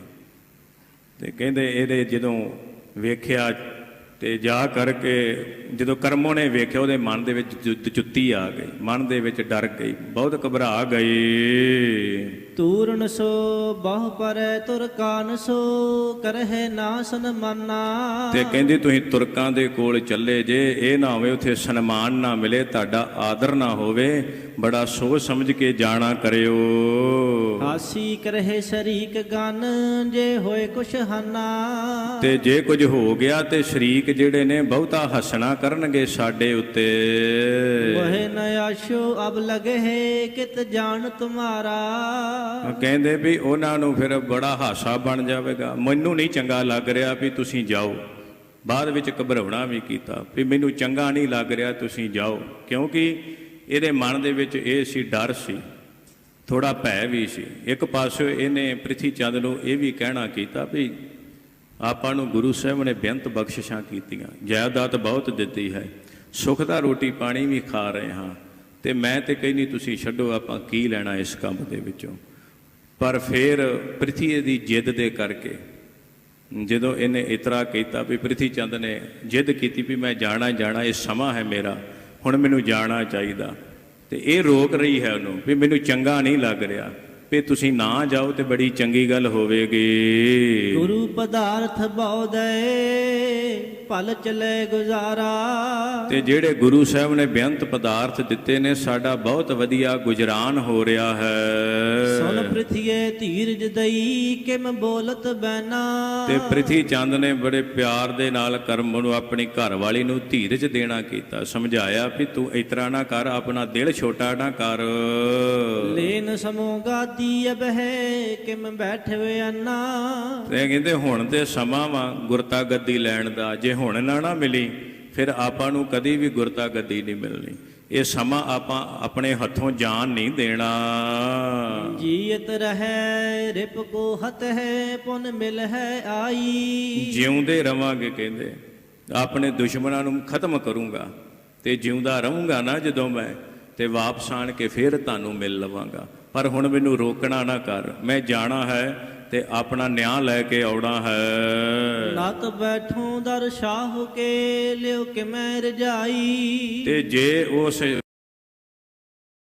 ਬਾਦਸ਼ਾਹ ਨੇ ਦੁਬਾਰਾ ਨਹੀਂ ਛੱਡਣਾ, ਮੈਂ ਢੀਠ ਉੱਥੇ ਬਹਿ ਫੈਸਲਾ ਕਰੋਗੇ ਤੇ ਮੈਂ ਜਾਵਾਂਗਾ, ਨਹੀਂ ਤੇ ਮੈਂ ਇੱਥੋਂ ਜਾਣਾ ਨਹੀਂ। ਮਿਹਰਬਾਨ ਮਮ ਪੁੱਤਰ ਸੁਖ ਬਹੁ ਬਿਦ ਕੇ ਪਾਵੈ। ਮਿਹਰਬਾਨ ਨੂੰ ਇਹਨੇ ਬਿਠਾਇਆ, ਮੱਥਾ ਚੁੰਮਿਆ ਤੇ ਅਸੀਸਾਂ ਦਿੰਦਾ ਹੋਇਆ ਕਹਿਣ ਲੱਗਾ, ਸਮਝਾਇਆ ਸਾਰਾ ਵੀ ਘਰ ਪਰਿਵਾਰ ਦਾ ਖਿਆਲ ਰੱਖਿਓ। ਇਸ ਪ੍ਰਕਾਰ ਸਮਝਾ ਕਰਕੇ ਮਿਹਰਬਾਨ ਨੂੰ ਤੇ ਘਰੋਂ ਨਿਕਲਣ ਲੱਗਾ। ਮੋਹਿ ਯਾਰ ਬਲ ਬਿਤ ਗਈ ਦਿਨ ਅਲਪ ਰਹਾਵੈ। ਆਂਦੇ ਵੀ ਮੇਰੀ ਤੇ ਜਿਹੜੀ ਉਮਰ ਹੈ ਉਹ ਬਹੁਤੀ ਨਿਕਲ ਗਈ, ਥੋੜੀ ਰਹਿ ਗਈ, ਪਰ ਮੇਰਾ ਪੁੱਤਰ ਜਿਹੜਾ ਮਿਹਰਬਾਨ ਹੈ ਇਹ ਤੇ ਅਗਾਂਹ ਸੁੱਖ ਲਵੇਗਾ ਨਾ, ਮੇਰੀ ਤੇ ਬਹੁਤੀ ਉਮਰ ਰਹੀ ਨਹੀਂ। ਕੀਤੀ ਤੇ ਇਹਨੇ ਸਹਿਜ ਸੁਭਾਅ ਗੱਲ ਸੀ, ਪਰ ਸਤਿਗੁਰੂ ਅਕਾਲ ਪੁਰਖ ਨੂੰ ਇਹ ਗੱਲ ਭਾਈ, ਕਿਉਂਕਿ ਇਹਦਾ ਸਮਾਂ ਵਾਕਿਆ ਹੀ ਨਿਕਟ ਆਇਆ ਸੀ, ਇਹਨੇ ਛੇਤੀ ਹੀ ਖਤਮ ਹੋਣਾ ਸੀ, ਇਹਨੂੰ ਸੂਲ ਉੱਠਣੀ ਜਿਸ ਤਰ੍ਹਾਂ ਖਤਮ ਹੋਣਾ। ਮਨ ਦੇ ਵਿੱਚ ਇਹ ਪਹਿਲਾਂ ਹੀ ਕਹਿ ਬੈਠਾ ਵੀ ਮੇਰੀ ਉਮਰ ਹੁਣ ਥੋੜੀ ਰਹਿ ਗਈ ਤੇ ਮੇਰਾ ਪੁੱਤਰ ਮਿਹਰਬਾਨ ਹੁਣ ਗੁਰਤਾ ਦਾ ਸੁੱਖ ਲਵੇਗਾ ਜਦੋਂ ਮੈਂ ਗੁਰਤਾ ਲਵਾਂਗਾ। ਇਸ ਪ੍ਰਕਾਰ ਗੱਲਾਂ ਕਰਦਾ ਹੋਇਆ ਅੰਕ ਲਿਓ ਮਿਲ ਪ੍ਰੇਮ ਕਰ ਸੁੰਗਤ ਮੁਖ ਭਾਲਾ। ਆਂਦੇ ਇਹ ਫਿਰ ਤੁਰਨ ਲੱਗਾ, ਫਿਰ ਤਿਆਰੀ ਕਰਨ ਲਈ ਤੇ ਮੁਖ ਨੂੰ ਚੁੰਮ ਕੇ ਵਾਪਸ ਤੁਰਨ ਲੱਗਾ, ਲਾਹੌਰ ਸ਼ਹਿਰ ਨੂੰ ਚੱਲਣ ਲੱਗਾ। ਸਰਬ ਰੀਜ ਸਮਝਾਏ ਕੈ ਚਾਹਤ ਚਿਤ ਚਾਲਾ। ਤੇ ਘਰ ਵਾਲੀ ਨੂੰ ਵੀ ਸਾਰੇ ਘਰ ਦੀ ਗੱਲਬਾਤ ਸਮਝਾਉਣਾ ਕੀਤੀ, ਰਹੁ ਰੀਤੀ ਸਮਝਾਈ। ਨਿਕਸਤ ਸਨਮੁਖ ਸ਼ੀਕ ਭੀ ਫਰਕੋ ਬਾ ਮੰਗਾ। ਜਦੋਂ ਇਹਨੇ ਕਹਿੰਦੇ ਘਰ ਚੋਂ ਬੈਰ ਬਾਹਰ ਪਾਇਆ ਨਾ, ਤੇ ਉਸੇ ਵੇਲੇ ਕੋਈ ਰਾਹ ਚ ਆਉਂਦਾ ਉਹਨੇ ਛਿੱਕ ਮਾਰ ਦਿੱਤੀ, ਤੇ ਨਾਲ ਹੀ ਜਿਹੜੀ ਕਰਮ ਉਹਦੀ ਨਾ ਸੱਜੀ ਅੱਖ ਫੜਕਣ ਲੱਗ ਪਈ। ਉਸ ਸਮੇਂ ਦਾ ਉਹਨਾਂ ਦਾ ਹੋਵੇਗਾ ਵੀ ਭਰਮ ਹੈ, ਭਰਮ ਦੇ ਵਿੱਚ ਦੁਨੀਆ ਜੀਂਦੀ ਅੱਜ ਵੀ ਬਥੇਰੀ ਹੈ। ਇਹ ਇਹੋ ਜਿਹੇ ਕੰਮਾਂ ਨੂੰ ਬਥੇਰਾ ਲੋਕੀ ਸਮਝ ਲੈਂਦੇ ਨੇ ਛੇਤੀ, ਪਰ ਗੁਰੂ ਤੇ ਭਰੋਸਾ ਨਹੀਂ। ਜੇ ਮਹਾਰਾਜ ਸਾਹਿਬ ਤੇ ਭਰੋਸਾ ਹੋਵੇ ਫਿਰ ਇਹੋ ਜਿਹੀਆਂ ਚੀਜ਼ਾਂ ਅਸਰ ਨਹੀਂ ਕਰਦੀਆਂ, ਕਿਉਂਕਿ ਇਹ ਚੀਜ਼ਾਂ ਉਹਦੇ ਤੇ ਅਸਰ ਕਰਨਗੀਆਂ ਜਿਹਦਾ ਹਿਰਦਾ ਛੋਟਾ ਹੋਵੇਗਾ, ਦਿਲ ਛੋਟਾ, ਤੇ ਭਰੋਸਾ ਨਹੀਂ ਹੋਵੇਗਾ ਮਹਾਰਾਜ ਸਾਹਿਬ ਤੇ। ਤੇ ਇਹ ਕਰਮ ਹੋਣਾ ਦਾ ਤੇ ਭਰੋਸਾ ਪਹਿਲਾਂ ਹੀ ਟੁੱਟਾ ਸੀ ਮਹਾਰਾਜ ਸਾਹਿਬ ਜੀ ਤੋਂ। ਤੇ ਜਦੋਂ ਇਹਨੇ ਵੇਖਿਆ ਵੀ ਇੱਕ ਛਿੱਕ ਮਾਰ ਦਿੱਤੀ, ਰਾਹ ਤੁਰਨ ਲੱਗੇ ਕਿਸੇ ਨੇ, ਉਧਰੋਂ ਇਹਦੀ ਅੱਖ ਫੜਕਣੀ ਸ਼ੁਰੂ ਹੋ ਗਈ ਸੱਜੀ, ਤੇ ਮਨ ਹੀ ਮਨ ਸੋਚਣ ਲੱਗੀ, ਸਮਦਾ ਕੋ ਸਿਰ ਭਾਰ ਧਰ ਨਰ ਮਿਲਿਓ ਕੋ ਟੰਗਾ। ਵੀ ਮੈਂ ਇਹਨਾਂ ਨੂੰ ਰੋਕ ਲਵਾਂ। ਇੰਨੇ ਚਿਰ ਨੂੰ ਕਹਿੰਦੇ ਇੱਕ ਬੰਦਾ ਹੋਰ ਸਿਰ ਤੇ ਲੱਕੜਾਂ ਚੁੱਕ ਕੇ ਤੁਰਿਆ ਆਵੇ, ਬਾਲਣ ਲੈ ਕੇ ਤੁਰਿਆ ਆਵੇ। ਜਦੋਂ ਬਾਲਣ ਲੈ ਕੇ ਤੁਰਿਆ ਆਉਂਦਾ ਦੇਖਿਆ ਇਹਦੇ ਮਨ 'ਚ ਹੋਰ ਭਰਮ ਪੈ ਗਿਆ ਵੀ ਜਦੋਂ ਇਹੋ ਜਿਹੇ ਛਿੰਨ ਹੋ ਜਾਣ, ਇਹੋ ਜਿਹੇ ਲੱਛਣ ਹੋ ਜਾਣ, ਤੇ ਫਿਰ ਬੰਦਾ ਜਿਉਂਦਾ ਵਾਪਸ ਨਹੀਂ ਆਉਂਦਾ। ਇਹਦੇ ਮਨ ਦੇ ਵਿੱਚ ਪਹਿਲਾਂ ਹੀ ਡਰ ਪੈ ਗਿਆ। ਸੰਸੇ ਕਰਮ ਬਹੁ ਕਰੈ ਨਹਿ ਸਕੈ ਹਟਾਈ। ਬੜਾ ਮਨ ਦੇ ਵਿੱਚ ਸੰਸਾ ਆਇਆ, ਬਥੇਰਾ ਪ੍ਰਿਥੀ ਚੰਦ ਨੂੰ ਰੋਕਣ ਦੀ ਕੋਸ਼ਿਸ਼ ਕੀਤੀ ਪਰ ਨਹੀਂ ਰੁਕਿਆ। ਫੁਰਤ ਬਿਲੋਚਨ ਦਾਹਨੋ ਲਖ ਔਰ ਦੁਖਦਾਈ। ਆਂਦੇ ਵੀ ਇਹ ਫਿਰ ਤੁਰਨ ਲੱਗਾ, ਕਹਿਣ ਲੱਗਾ ਵੀ ਨਹੀਂ ਮੈਂ ਹੁਣ ਜਾਣਾ ਹੈ। ਇਹਨੇ ਬੜਾ ਸਮਝਾਇਆ, ਬੜੇ ਪ੍ਰੇਮ ਦੇ ਨਾਲ ਕਰਮ ਨੂੰ ਸਮਝਾ ਕਰਕੇ। ਨਹਿ ਪ੍ਰਿਥਿਆ ਕੁਛ ਮਨ ਗਿਨੈ ਮਮ ਪੱਖੀ ਚੰਦੂ। ਕਹਿੰਦਾ ਵੀ ਤੂੰ ਤੇ ਐਵੇਂ ਚਿੰਤਾ ਕਰੀ ਜਾਂਦੀ ਆ, ਮੇਰਾ ਤੇ ਪੱਖ ਲੈਣ ਵਾਲਾ ਜਿਹੜਾ ਚੰਦੂ ਦੀਵਾਨ ਹੈ ਨਾ, ਉਹ ਉੱਥੇ ਬੈਠਾ, ਉਹ ਤੇ ਮੈਨੂੰ ਉਡੀਕ ਰਿਹਾ, ਮੈਂ ਕਿਹੜੇ ਵੇਲੇ ਉਹਦੇ ਕੋਲ ਪਹੁੰਚਾ ਤੇ ਮੈਨੂੰ ਨਿਆਂ ਮਿਲ ਜਾਵੇਗਾ। ਲਾਉਪੁਰ ਚੱਲ ਕਰ ਹੈ ਜਤਨ ਕਰ ਅਨਜ ਨਿਕੰਦੂ। ਤੇ ਮੈਂ ਲਾਹੌਰ ਜਾ ਕਰਕੇ ਛੇਤੀ ਦੇ ਨਾਲ ਵਾਪਸ ਆਵਾਂਗਾ ਗੁਰਤਾ ਗੱਦੀ ਲੈ ਕੇ, ਤੂੰ ਚਿੰਤਾ ਨਾ ਕਰ, ਬਹੁਤਾ ਘਬਰਾ ਨਾ ਤੂੰ। ਦਾਸ ਸਿੱਖ ਗਨ ਸੰਗ ਲੈ ਪਛਮ ਮੁਖ ਕੀਨਾ। ਤੇ 10 ਬੰਦਿਆਂ ਨੂੰ ਨਾਲ ਲਿਆ ਇਹਨੇ ਆਪਣੇ, ਤੇ ਪਛਮ ਵੱਲ ਨੂੰ ਮੁਖ ਕਰ ਲਿਆ, ਲਾਹੌਰ ਨੂੰ ਚੱਲ ਪਿਆ। ਗਮਨਿਓ ਮਾਰਗ ਸ਼੍ਰਪਰਕਾਰ ਤ੍ਰਿਸ਼ਨਾ ਕੇ ਦੀਨਾ। ਆਂਦੇ ਵੀ ਬੜੀ ਛੇਤੀ ਛੇਤੀ ਦੇ ਨਾਲ ਹੰਕਾਰ ਦੇ ਭਰੇ ਨੇ ਪੈਂਡਾ ਤੈਅ ਕਰਨਾ ਸ਼ੁਰੂ ਕੀਤਾ ਵੀ ਮੈਂ ਛੇਤੀ ਲਾਹੌਰ ਪਹੁੰਚਾਂ, ਛੇਤੀ ਨਿਆਂ ਹੋਵੇ ਤੇ ਮੈਂ ਖੁਸ਼ ਹੋ ਕੇ ਵਾਪਸ ਆਵਾਂ। ਇਸ ਤਰ੍ਹਾਂ ਮਨ ਦੇ ਵਿੱਚ ਸੋਚਦਾ ਚੱਲ ਪਿਆ। ਨਿਸ ਬਿਸਰਾਮ ਹੈ ਦਿਨ ਚਲੇ ਹੈ ਦਿਨ ਥੋਰਨ ਮਾਹੂ। ਤੇ ਦਿਨੇ ਸਫ਼ਰ ਕਰਦੇ ਸਨ, ਰਾਤ ਨੂੰ ਵਿਸ਼ਰਾਮ ਕਰਦੇ ਸਨ। ਇਸ ਤਰ੍ਹਾਂ ਹੀ ਚੱਲਦੇ ਜਾ ਰਹੇ ਸਨ ਬੜੀ ਤੇਜ਼ੀ ਦੇ ਨਾਲ। ਪਹੁੰਚਿਓ ਤਰਨ ਤਾਰਨ ਨਿਕਟ ਬੋਲੇ ਨਰ ਪਾਹੂ। ਜਿਸ ਵੇਲੇ ਕਹਿੰਦੇ ਇਹ ਸ੍ਰੀ ਤਰਨਤਾਰਨ ਸਾਹਿਬ ਦੇ ਕੋਲ ਪਹੁੰਚੇ ਨਾ, ਤੇ ਉੱਥੇ ਜਿਹੜੇ ਇਹਦੇ ਨਾਲ ਦੇ ਬੰਦੇ ਸਨ ਉਹ ਕਹਿਣ ਲੱਗੇ, ਗੁਰੂ ਰਚਿਓ ਤੀਰਥ ਮਹਾ ਮੱਜਨ ਕਰ ਲੀਜੈ। ਕਿ ਗੁਰੂ ਅਰਜਨ ਦੇਵ ਮਹਾਰਾਜ ਜੀ ਨੇ ਇੱਥੇ ਬੜਾ ਵੱਡਾ ਇੱਕ ਤੀਰਥ ਰਚਿਆ ਹੈ, ਤੇ ਕਿਉਂ ਨਾ ਇੱਥੇ ਇਸ਼ਨਾਨ ਕਰਕੇ ਦਰਸ਼ਨ ਕਰਕੇ ਮੋਕਸ਼ ਪ੍ਰਾਪਤ ਕਰੀਏ।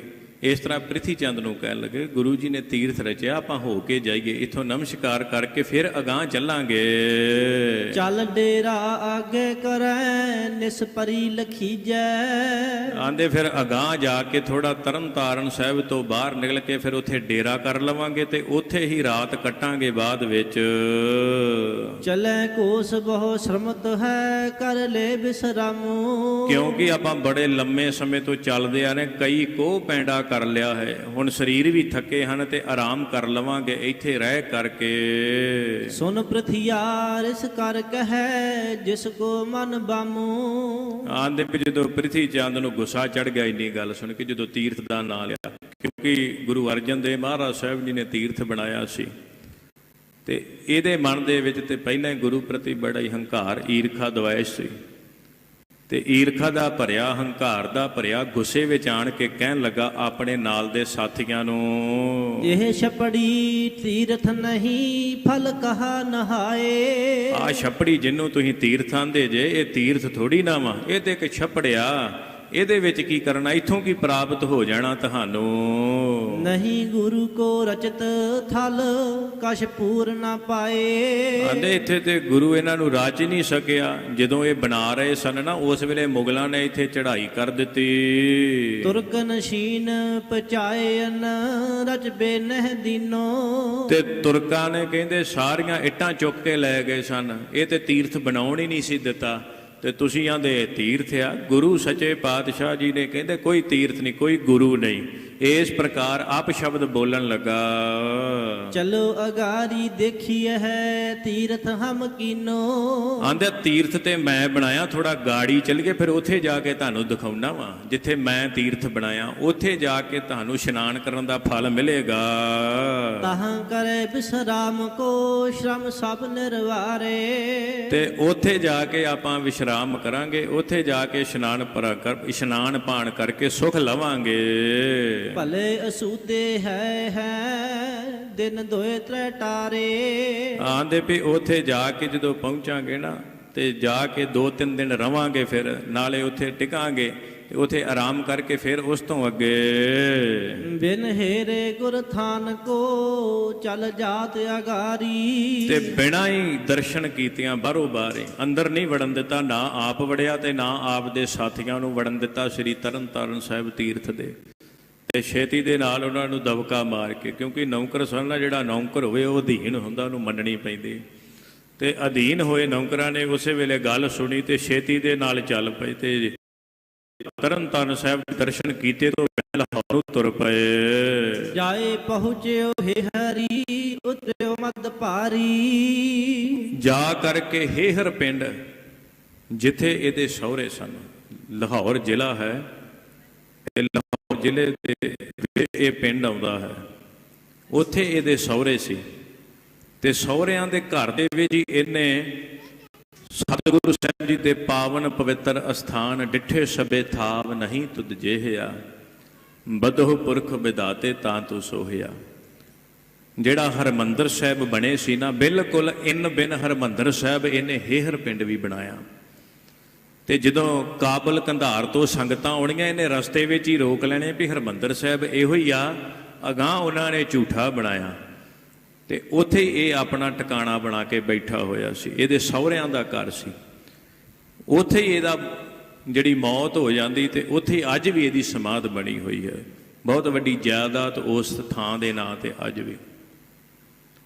ਤੇ ਇਹਨੇ ਸੋਚਿਆ, ਕਹਿਣ ਲੱਗਾ, ਕਹਿੰਦਾ ਵੀ ਇਹ ਅਸਥਾਨ ਹੇਹਰ ਜਿਹੜਾ ਸੀ, ਉਸ ਪਿੰਡ ਦੇ ਵਿੱਚ ਜਿਹੜਾ ਨੇ ਸਥਾਨ ਬਣਾਇਆ ਸ੍ਰੀ ਹਰਿਮੰਦਰ ਸਾਹਿਬ ਨਾਲ ਦਾ, ਨਕਲੀ ਬਣਾ ਕੇ ਬੈਠਾ ਹੋਇਆ ਸੀ ਸੰਗਤਾਂ ਨੂੰ ਭਰਮਾਉਣ ਵਾਸਤੇ।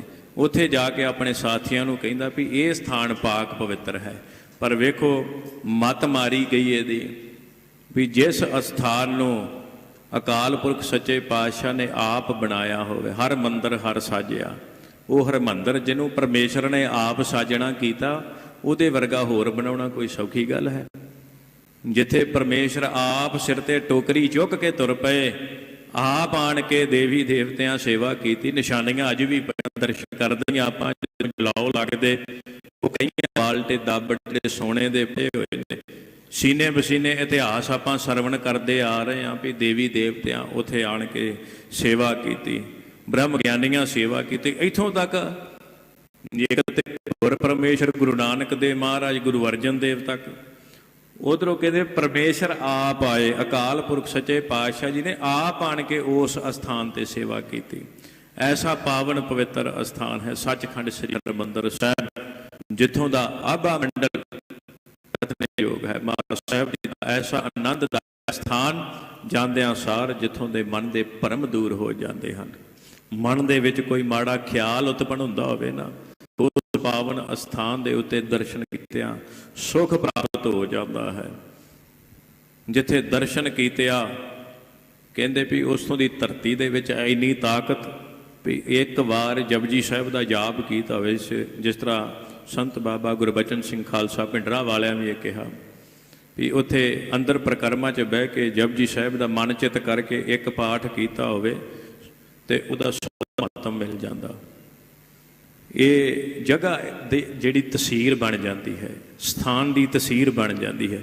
ਤੇ ਜੇ ਮਨ ਦੇ ਵਿੱਚ ਕੋਈ ਪਾਪ ਕਰਮ ਆ ਗਿਆ ਤੇ ਕਈ ਜਨਮਾਂ ਤੱਕ ਪਾਪ ਭੋਗਣਾ ਪਵੇਗਾ। ਐਸਾ ਪਾਵਨ ਪਵਿੱਤਰ ਸਥਾਨ ਹੈ ਹਰਿਮੰਦਰ ਸਾਹਿਬ। ਉਹ ਧਰਤੀ ਉਹਦੀ ਇਹਨੇ ਰੀਸ ਕੀਤੀ ਹੋਈ ਸੀ, ਹੇਹਰ ਪਿੰਡ। ਤੇ ਉੱਥੇ ਜਾ ਕੇ ਜਦੋਂ ਇਹ ਬੈਠਾ, ਸਿੱਖਨ ਕੋ ਉਪਦੇਸ਼ ਤੋ ਇਹ ਤੀਰਥ ਆਸ਼ੋ, ਤੇ ਆਪਣੇ ਨਾਲਦਿਆਂ ਨੂੰ ਕਹਿਣ ਲੱਗਾ ਵੀ ਇਹ ਤੋਂ ਵੱਡਾ ਤੀਰਥ ਹੋ ਕੋਈ ਨਹੀਂ। ਇੱਥੇ ਤੀਰਥ ਤੇ ਤੁਸੀਂ ਇਸ਼ਨਾਨ ਕਰੋ ਤੇ ਤੁਹਾਡੇ ਦੁੱਖ ਦੂਰ ਹੋਣਗੇ। ਮੱਜੋ ਸਰਦਾ ਧਾਰ ਕਰ ਪ੍ਰਾਪਤ ਜੋ ਬਾਛੋ, ਤੇ ਜੇ ਮਨ ਦੇ ਵਿੱਚ ਭੈਰ ਰੱਖ ਕੇ ਕਹਿੰਦਾ ਸ਼ਰਧਾ ਧਾਰ ਕੇ ਇੱਥੇ ਇਸ਼ਨਾਨ, ਮਨ ਇੱਛਤ ਫਲ ਪ੍ਰਾਪਤ ਹੋਵਣਗੇ। ਵਿਸਰਾਮੋ ਸ਼ਰਮ ਪਰ ਹਰੋ ਪੁਨ ਲਵਪੁਰ ਚਾਲੈ। ਤੇ ਇੱਥੇ ਹੁਣ ਆਪਾਂ 3-4 ਦਿਨ ਰਵਾਂਗੇ, ਉਸ ਤੋਂ ਬਾਅਦ ਆਪਾਂ ਲਾਹੌਰ ਨੂੰ ਚੱਲਾਂਗੇ। ਖਾਨ ਪਾਨ ਕੀਨਸ ਪੁਨਹਿ ਕਰ ਸਵਾਦ ਬਸਾਲੇ, ਤੇ ਬੜੇ ਪਦਾਰਥ ਬਣਾਏ, ਕਹਿੰਦੇ 36 ਪ੍ਰਕਾਰ ਦੇ ਪਦਾਰਥ ਬਣਾਏ। ਰਸੋਈਆ ਨਾਲ ਲਿਆਂਦਾ ਸੀ, ਉਹਨੇ ਬਣਾ ਕਰਕੇ ਛਕਾਉਣਾ ਕਿਤੇ, ਬੇਅੰਤ ਬੇਅੰਤ ਵਿਅੰਜਨ ਬਣਾ ਕੇ ਖਵਾਏ। ਨਿਸਾ ਪਰੀ ਸੁਪਤੇ ਪੁਨਹੁ ਉਠ ਪ੍ਰਾਂਤ ਨਹਾਏ, ਤੇ ਜਦੋਂ ਸਵੇਰ ਚੜੀ ਤੇ ਉੱਠ ਕਰਕੇ ਇਹਨੇ ਇਸ਼ਨਾਨ ਪਾਣ ਕੀਤਾ। ਇਹਨਾਂ ਸਾਰਿਆਂ ਨੇ ਪ੍ਰਿਥੀਆ ਤੇ ਉਹਦੇ ਨਾਲ ਦੇ ਜਿਹੜੇ ਸੰਗੀ ਸਾਥੀ ਸਨ, ਕਰਿਓ ਕਰਾਹੋ ਬਰਤਾਏ ਕੈ ਹਰਖਤ ਹੈ ਖਾਏ। ਤੇ ਫਿਰ ਇਹਨਾਂ ਨੇ ਕੜਾਹ ਪ੍ਰਸ਼ਾਦ ਬਣਾਇਆ ਤੇ ਪਹਿਲਾਂ ਆਪ ਛਕਿਆ ਪ੍ਰਿਥੀ ਚੰਦ ਨੇ, ਤੇ ਫਿਰ ਨਾਲ ਦਿਆਂ ਸਾਰਿਆਂ ਨੂੰ ਛਕਾਇਆ ਤੇ ਬੜੇ ਖੁਸ਼ ਹੋਏ। 3 ਦਿਵਸ ਬੀਤੇ ਬਸਤ ਕੈ ਸੰਧਿਆ ਕਾਲਾ, ਜਦੋਂ 3 ਦਿਨ ਬਤੀਤ ਹੋ ਗਏ ਨਾ ਤੇ ਤੀਜੇ ਦਿਨ ਦੀ ਸੰਧਿਆ ਕਾਲ ਦਾ ਸਮਾਂ ਆਇਆ, ਸ਼ਾਮ ਦਾ ਵੇਲਾ ਆਇਆ। ਚਲਹਿ ਕਾਲ ਕੋ ਲਵਪੁਰੀ ਹੋਏ ਗਾਜ ਵਿਸਾਲਾ, ਤੇ ਨਾਲ ਦੇ ਸਾਥੀਆਂ ਨੂੰ ਕਹਿਣ ਲੱਗਾ ਵੀ ਆਪਾਂ ਕੱਲ ਨੂੰ ਇੱਥੋਂ ਚੱਲ ਪੈਣਾ ਹੈ, ਕਿਉਂਕਿ ਆਪਾਂ ਲਾਹੌਰ ਜਾਣਾ। ਉੱਥੇ ਸਾਨੂੰ ਚੰਦੂ ਕਰਹਿ ਪ੍ਰਤੀਖਨਾ ਇੱਕ ਸਿਲਮਿਖ ਆਇਓ, ਤੇ ਜਿਹੜਾ ਚੰਦੂ ਦੀਵਾਨ ਹੈ ਸਾਡੀ ਪ੍ਰਤੀਖਿਆ ਕਰ ਰਿਹਾ, ਸਾਡਾ ਉਹ ਉਡੀਕ ਰਿਹਾ ਹੈ ਸਾਨੂੰ, ਜਿੱਥੇ ਜਾ ਕਰਕੇ ਉਹਨੂੰ ਮਿਲਣਾ ਕਰੀਏ ਤੇ ਜਾ ਕੇ ਜਹਾਂਗੀਰ ਦੇ ਕੋਲ ਪੇਸ਼ ਹੋ ਕੇ ਨਿਆਂ ਲਈਏ। ਅਰਜਨ ਕੋ ਮਾਰਿਓ ਚਹਿ ਲੈ ਮੋਹਿ ਸਹਾਇਆ, ਤੇ ਉੱਥੇ ਹੀ ਮੈਂ ਫੈਸਲਾ ਲੈ ਲੈਣਾ ਤੇ ਗੁਰੂ ਅਰਜਨ ਦੇਵ ਨੂੰ ਮਾਰ ਕੇ ਤੇ ਕਹਿੰਦੇ ਮੈਂ ਗੁਰਤਾ ਦਾ ਮਾਲਕ ਬਣਨਾ, ਸੁਖ ਲੈਣਾ ਹੈ ਮੈਂ ਬਾਅਦ ਵਿੱਚ। ਨਿਸਾ ਭਈ ਭੋਜਨ ਅਚਿਓ ਦਦ ਸਿੱਖ ਨੇ ਆਨਾ, ਇਸ ਤਰ੍ਹਾਂ ਦਾ ਬਚਨ ਕਰ ਰਿਹਾ। ਉਹਨੇ ਚਿਰ ਨੂੰ ਕਹਿੰਦੇ ਭੋਜਨ ਬਣਾਇਆ ਤੇ ਜਿਹੜਾ ਸਿੱਖ ਇਹਨੂੰ ਭੋਜਨ ਛਕਾਉਂਦਾ ਸੀ, ਭੋਜਨ ਲਿਆ ਕਰਕੇ ਸੂਖਮ ਚਾਵਰ ਸਾਗ ਸੋ ਕੀਨਸ ਬਹੁ ਖਾਨਾ, ਬੜੇ ਸੁੰਦਰ ਤੇ ਲੰਮੇ ਲੰਮੇ ਬਾਸਮਤੀ ਦੇ ਚੌਲ ਬਣਾਏ, ਕਹਿੰਦੇ ਬੜੇ ਸਵਾਦਲੇ ਕਰਕੇ ਬਣਾਏ ਇਹਦੇ ਰਸੋਈਏ ਨੇ। ਸਵਾਦ ਸਹਿਤ ਸਾਥ ਅਚ ਬਹੁ ਗਇਓ ਹੁਣ ਖਾਰ ਖਵਾਇਓ, ਤੇ ਨਾਲ ਸਾਗ ਬਣਾਇਆ, ਕਹਿੰਦੇ ਚੌਲਾਂ ਦੇ ਨਾਲ ਸਾਗ ਇਹਨੇ ਰੱਜ ਕੇ ਖਾਣਾ ਸ਼ੁਰੂ ਕਰ ਦਿੱਤਾ। ਇਹਨੂੰ ਸਵਾਦ ਬੜਾ ਲੱਗਾ ਤੇ ਇਹ ਖਾਈ ਗਿਆ ਪੇਟ ਭਰ ਕੇ। ਜਦੋਂ ਖਾਧਾ ਗਰ ਲਓ ਭਰ ਕੇ ਉਦਰ ਕੋ ਨਿਸ ਮੈਂ ਸੁਪਤਾਇਓ, ਕਹਿੰਦੇ ਇੰਨਾ ਜ਼ਿਆਦਾ ਇਹਨੇ ਖਾ ਲਿਆ ਵੀ ਪੇਟ ਤੇ ਭਰਿਆ ਭਰਿਆ ਤੇ ਗਲੇ ਤੱਕ ਡਕਿਆ ਗਿਆ। ਇੰਨੇ ਜ਼ਿਆਦਾ ਚੌਲ ਇਹਨੇ ਖਾ ਲਏ। ਅਰਧ ਨਸ਼ਾ ਬਦ ਹਾਜ਼ਮਾ ਹੈ ਜਾ ਹੋਏ ਆਵਾ। ਤੇ ਉਧਰੋਂ ਜਿਸ ਵੇਲੇ ਰਾਤ ਹੋਈ, ਅੱਧੀ ਰਾਤ ਨੂੰ ਉਹ ਬਦ ਹਜਮੀ ਹੋ ਗਈ, ਉਹ ਪਚੇ ਨਾ ਬਹੁਤੇ, ਤੇ ਜਿਹਦੇ ਕਰਕੇ ਨੂੰ ਹੈਜਾ ਹੋ ਗਿਆ ਤੇ ਉੱਪਰ ਛਾਲਾਂ ਆਉਣੀਆਂ ਸ਼ੁਰੂ ਹੋ ਗਈਆਂ। ਸੂਲ ਉਠਿਓ ਜਮ ਸੂਲ ਚੁਬ ਦੁਖ ਤੇ ਬਿਕਲਾਵਾ। ਤੇ ਬਹੁਤ ਜ਼ਿਆਦਾ ਪੇਟ ਦੇ ਵਿੱਚ ਦਰਦ ਹੋਣ ਲੱਗ ਪਈ, ਸੂਲ ਵੱਜਣ ਲੱਗ ਪਏ ਇਹਨੂੰ, ਬੜਾ ਦੁਖੀ ਹੋਇਆ ਮਨ ਹੀ ਮਨ। ਹਾਏ ਹਾਏ ਮੁਖ ਕਰਤ ਹੈ ਜਾਗੇ ਨਰ ਪਾਸੂ। ਜਿਸ ਵੇਲੇ ਪੇਸ਼ ਹੋ ਗਈ ਨਾ, ਬੇਪੇਸ਼ਾ ਹੋ ਗਿਆ ਵੀ ਜਦੋਂ ਹੁਣ ਸਮਝ ਆ ਗਈ ਵੀ ਮੇਰੀ ਵਾਹ ਖਤਮ ਹੋ ਗਈ, ਤੇ ਹਾਏ ਹਾਏ ਕਰਨ ਲੱਗ ਪਿਆ ਉੱਚੀ ਉੱਚੀ, ਕਿਉਂਕਿ ਪਾਪੀ ਕਰਮ ਕਮਾਵਦੇ ਕਰਦੇ ਹਾਏ ਹਾਏ।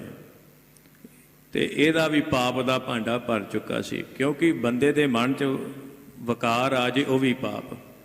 ਜਿਸ ਤਰ੍ਹਾਂ ਪਾਸ ਹੋਣਾ ਹੋਵੇ ਤੇ 100 ਦੇ ਵਿੱਚੋਂ 33 ਨੰਬਰ ਲੈਣੇ ਪੈਂਦੇ ਆ, ਤੇ 33 ਨੰਬਰ ਤਾਂ ਹੀ ਮਿਲਣਗੇ ਤੇ ਜੇ ਆਪਾਂ ਕੁਝ ਨਾ ਕੁਝ ਪੜਾਂਗੇ ਤੇ ਪਾਸ ਹੋ ਜਾਾਂਗੇ।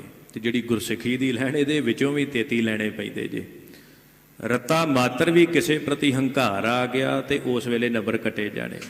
ਗੁਰਸਿੱਖੀ ਦਾ ਜਿਹੜੀ ਲੈਣ ਹੈ ਐਡੀ ਭਾਰੀ ਲੈਣ ਹੈ, ਇਹਦੇ ਵਿੱਚ ਬੜਾ ਸੋਚ ਸਮਝ ਕੇ ਚੱਲਣਾ ਪੈਂਦਾ। ਜਿਹਨੇ ਅਭਿਆਸ ਕਰਨਾ ਹੋਵੇ ਨਾ, ਉਸ ਵਾਸਤੇ ਤੇ ਬਹੁਤ ਜ਼ਿਆਦਾ ਇਹ ਖਤਰਨਾਕ ਕੰਮ ਆ ਵੀ ਉਹਦੇ ਮਨ ਦੇ ਵਿੱਚ ਮਾੜਾ ਜਿਹਾ ਵਕਾਰ ਆ ਗਿਆ, ਮਾੜਾ ਹੰਕਾਰ ਆ ਗਿਆ, ਉਹਦੇ ਨੰਬਰ ਕੱਟੇ ਜਾਣੇ। ਬੜਾ ਦੁਖੀ ਹੋਵੇਗਾ ਫਿਰ। ਸਿੱਖੀ ਦੀ ਲੈਣ ਵਿੱਚ 33 ਲੈਣੇ ਹੀ ਔਖੇ ਨੇ, ਕਿਉਂਕਿ ਖੰਡਿਓਂ ਤਿੱਖੀ ਵਾਲੋਂ ਨਿੱਕੀ ਏਤ ਮਾਰਕ ਜਾਣਾ। ਇਹ ਜਿਹੜੀ ਖੰਡੇ ਤੋਂ ਤਿੱਖੀ ਵਾਲ ਤੋਂ ਨਿੱਕੀ ਹੈ ਨਾ, ਇਹਦੇ ਉੱਤੇ ਚੱਲਣਾ ਬਹੁਤ ਔਖਾ ਹੋ ਜਾਂਦਾ ਹੈ। ਇਸ ਪ੍ਰਕਾਰ ਕਹਿੰਦੇ ਜਦੋਂ ਇਹਦਾ ਮਨ ਜਿਹੜਾ ਸੀ ਭਰ ਗਿਆ, ਇਹਨੇ ਹਾਏ ਹਾਏ ਕਰਨ ਲੱਗਾ, ਬਹੁਤ ਜ਼ਿਆਦਾ ਦੁਖੀ ਹੋਇਆ, ਕਰਲਾਉਣ ਲੱਗਾ। ਕਹਾ ਜਤਨ ਕੋ ਤਬ ਕਰਹਿ ਨੈ ਔਖਦ ਰਾਸੂ। ਆਂਦੇ ਵੀ ਉਸ ਵੇਲੇ ਕੋਈ ਯਤਨ ਵੀ ਨਹੀਂ ਸੀ ਹੋ ਰਿਹਾ, ਕਿਉਂਕਿ ਰਾਤ ਪਈ ਸੀ ਨਾ, ਕਿਸੇ ਪ੍ਰਕਾਰ ਦਾ ਕੋਈ ਵੀ ਯਤਨ ਨਹੀਂ ਸੀ ਹੋ ਸਕਦਾ, ਤੇ ਨਾ ਹੀ ਉੱਥੇ ਕੋਈ ਦਵਾਈ ਦਾਰੂ ਪਿਆ ਹੋਇਆ ਸੀ। ਨਹਿ ਹਕੀਮ ਕੋ ਗ੍ਰਾਮ ਮਹਿ ਕਛ ਹੋਇ ਨਾ ਉਪਾਈ। ਤੇ ਨਾ ਹੀ ਉੱਥੇ ਕੋਈ ਹਕੀਮ ਸੀ ਲਾਗੇ ਚਾਗੇ, ਜਿਹਦੇ ਕਰਕੇ ਇਹਦਾ ਕੋਈ ਉਪਾਅ ਹੋ ਸਕਦਾ ਸੀ, ਜਿਹਦੇ ਕਰਕੇ ਇਹਦਾ ਕੋਈ ਬਚਾਅ ਹੋ ਸਕਦਾ ਸੀ। ਇਹਦਾ ਸਮਾਂ ਆ ਗਿਆ, ਜਿਸ ਤਰ੍ਹਾਂ ਅੰਤ ਸਮਾਂ ਨੇੜੇ ਆਉਣ ਦਾ ਹੋਇਆ। ਰੁਦਤ ਨਿਕਟ ਹੋਇ ਦੁਖਤ ਸਭ ਤਿਸ ਆਸ ਚੁਕਾਈ। ਤੇ ਜਿਹੜੇ ਨਾਲ ਦੇ ਸੀ ਨਾ ਇਹਦੇ, ਉਹਨਾਂ ਦੀ ਤੇ ਆਸ ਹੀ ਲੱਥ ਗਈ। ਉਹ ਵੀ ਲਾਗੇ ਬਹਿ ਕੇ ਕਹਿੰਦੇ ਰੋਣ ਲੱਗ ਪਏ ਇਹਦੇ। ਪ੍ਰਿਥੀਏ ਨੇ ਜਾਣਿਓ ਮਰਨ ਨਹਿ ਬਾਚੈ ਪ੍ਰਾਨਾ। ਤੇ ਪ੍ਰਿਥੀਏ ਦੇ ਮਨ ਦੇ ਵਿੱਚ ਆ ਗਿਆ ਵੀ ਹੁਣ ਮੈਂ ਬਚਣਾ ਨਹੀਂ, ਕਿਉਂਕਿ ਜਦੋਂ ਬੰਦੇ ਦੀ ਮੌਤ ਆਵੇ ਨਾ, ਉਹਨੂੰ ਸਮਝ ਲੱਗ ਜਾਂਦੀ ਆ ਵੀ ਹੁਣ ਬਸ ਮੈਂ ਚੱਲਿਆ। ਭਾਵੇਂ ਉਹਨੂੰ 1 ਮਿੰਟ ਹੀ ਪਹਿਲਾਂ ਪਤਾ ਲੱਗੇ, ਪਰ ਉਦੋਂ ਸਮਾਂ ਲੰਘ ਚੁੱਕਾ ਹੁੰਦਾ। ਇਹ ਵੱਖੋ ਵੱਖ ਹਿਸਾਬ ਹੁੰਦੇ ਨੇ। ਜਿਸ ਤਰ੍ਹਾਂ ਪਾਪੀ ਬੰਦਾ ਜਿਹੜਾ ਹੋਵੇ, ਦੁਸ਼ਟ ਹੋਵੇ, ਜਿਹੜਾ ਸਦਾ ਜਿਹਨੇ ਕਦੀ ਰੱਬ ਦਾ ਨਾਂ ਨਾ ਜਪਿਆ ਹੋਵੇ, ਪਰਮਾਤਮਾ ਦੇ ਦਰਸ਼ਨ ਦੀਦਾਰ ਨਾ ਕੀਤੇ ਹਨ, ਉਹਨੂੰ ਤੇ ਐਨ ਟਾਈਮ ਤੇ ਮੌਤ ਆਉਣੀ ਤੇ ਉਹਨੇ ਦੁਖੀ ਹੋ ਕੇ ਮਰ ਜਾਣਾ। ਜਿਹੜਾ ਜਗਿਆਸੂ ਹੁੰਦਾ ਉਹਨੂੰ ਕੁਝ ਦਿਨ ਪਹਿਲਾਂ ਪਤਾ ਲੱਗ ਜਾਂਦਾ, ਜਿਹੜਾ ਸਾਧੂ ਹੁੰਦਾ ਉਹਨੂੰ ਕੁਝ ਮਹੀਨੇ ਪਹਿਲਾਂ ਪਤਾ ਲੱਗ ਜਾਂਦਾ, ਜਿਹੜਾ ਬ੍ਰਹਮ ਗਿਆਨੀ ਹੁੰਦਾ ਉਹਨੂੰ ਪਹਿਲਾਂ ਹੀ ਪਤਾ ਹੁੰਦਾ, ਕਿਉਂਕਿ ਉਹ ਤ੍ਰਿਕਾਲਦਰਸ਼ੀ ਹੁੰਦੇ ਨੇ, ਉਹ ਬ੍ਰਹਮ ਆਤਮਾ ਹੋ ਜਾਂਦੇ ਹਨ। ਇਸ ਕਰਕੇ ਇਹ ਵੱਖੋ ਵੱਖਰਾ ਸਭ। ਜਿਹੜਾ ਅਭਿਆਸੀ ਹੁੰਦਾ ਉਹਨੂੰ ਬਹੁਤ ਛੇਤੀ ਪਤਾ ਲੱਗ ਜਾਂਦਾ ਮੈਂ ਇੰਨੇ ਸਮੇਂ ਨੂੰ ਜਾਣਾ। ਉਹ ਫਿਰ ਪਰਮੇਸ਼ਰ ਦੀ ਬੰਦਗੀ ਤੋਂ ਪਰਾਂ ਨਹੀਂ ਹੁੰਦੇ, ਹਰ ਵੇਲੇ ਨਾਮ ਜਪਦੇ ਨੇ। ਜੇ ਕੋਈ ਸਾਧੂ ਸਰੀਰ ਛੱਡਣ ਲੱਗਦਾ ਹੋਵੇ ਨਾ, ਮਹਾਂਪੁਰਖ ਬ੍ਰਹਮ ਗਿਆਨੀ, ਉਹ 1-2 ਸਾਲ ਪਹਿਲਾਂ ਹੀ ਗੁਪਤ ਹੋ ਜਾਂਦੇ ਨੇ, ਕਿਸੇ ਨਾਲ ਗੱਲਬਾਤ ਨਹੀਂ ਕਰਦੇ। ਇਸ ਪ੍ਰਕਾਰ ਕਹਿੰਦੇ ਪਰ ਇਹ ਪਾਪੀ ਸੀ, ਪਤਾ ਇਹਨੂੰ ਲੱਗ ਗਿਆ। ਪਤਾ ਇਹਨੂੰ ਤਾਂ ਲੱਗਾ ਕਿਉਂਕਿ ਗੁਰੂ ਪੁੱਤਰ ਸੀ, ਗੁਰੂ ਭਰਾ ਸੀ। ਗੁਰੂ ਦਾ ਭਰਾ ਹੋਣਾ ਬੜੀ ਵੱਡੀ ਗੱਲ, ਗੁਰੂ ਦਾ ਪੁੱਤਰ ਹੋਣਾ ਬੜੀ ਵੱਡੀ ਗੱਲ ਸੀ। ਇਸ ਕਰਕੇ ਇਹਨੂੰ ਪਤਾ ਲੱਗ ਗਿਆ ਵੀ ਮੇਰਾ ਅੰਤ ਸਮਾਂ ਆ ਗਿਆ। ਅੰਤ ਸਮੇਂ ਨੂੰ ਸੋਚਦਾ ਹੋਇਆ ਸਿੱਖ ਦਾਸ ਗਨ ਅਸਭਾਗ ਬਖਾਨਾ। ਜਿਹੜੇ ਇਹਦੇ ਨਾਲ ਦੇ ਦਾਸ ਸਿੱਖ ਸਨ ਨਾ, ਉਹ ਇਹਦੇ ਸੇਵਕ ਸਨ, ਉਹਨਾਂ ਨੂੰ ਇੱਕ ਬਚਨ ਕਰਨ ਲੱਗਾ। ਅਬ ਮੇਰੋ ਪਰਲੋਕ ਹੈ ਰੁਜ ਵਧਿਓ ਵਿਸਾਲਾ। ਤੇ ਹੁਣ ਮੈਂ ਪਰਲੋਕ ਨੂੰ ਚਲੇ ਜਾਣਾ, ਹੁਣ ਮੈਂ ਬਚਣਾ ਨਹੀਂ।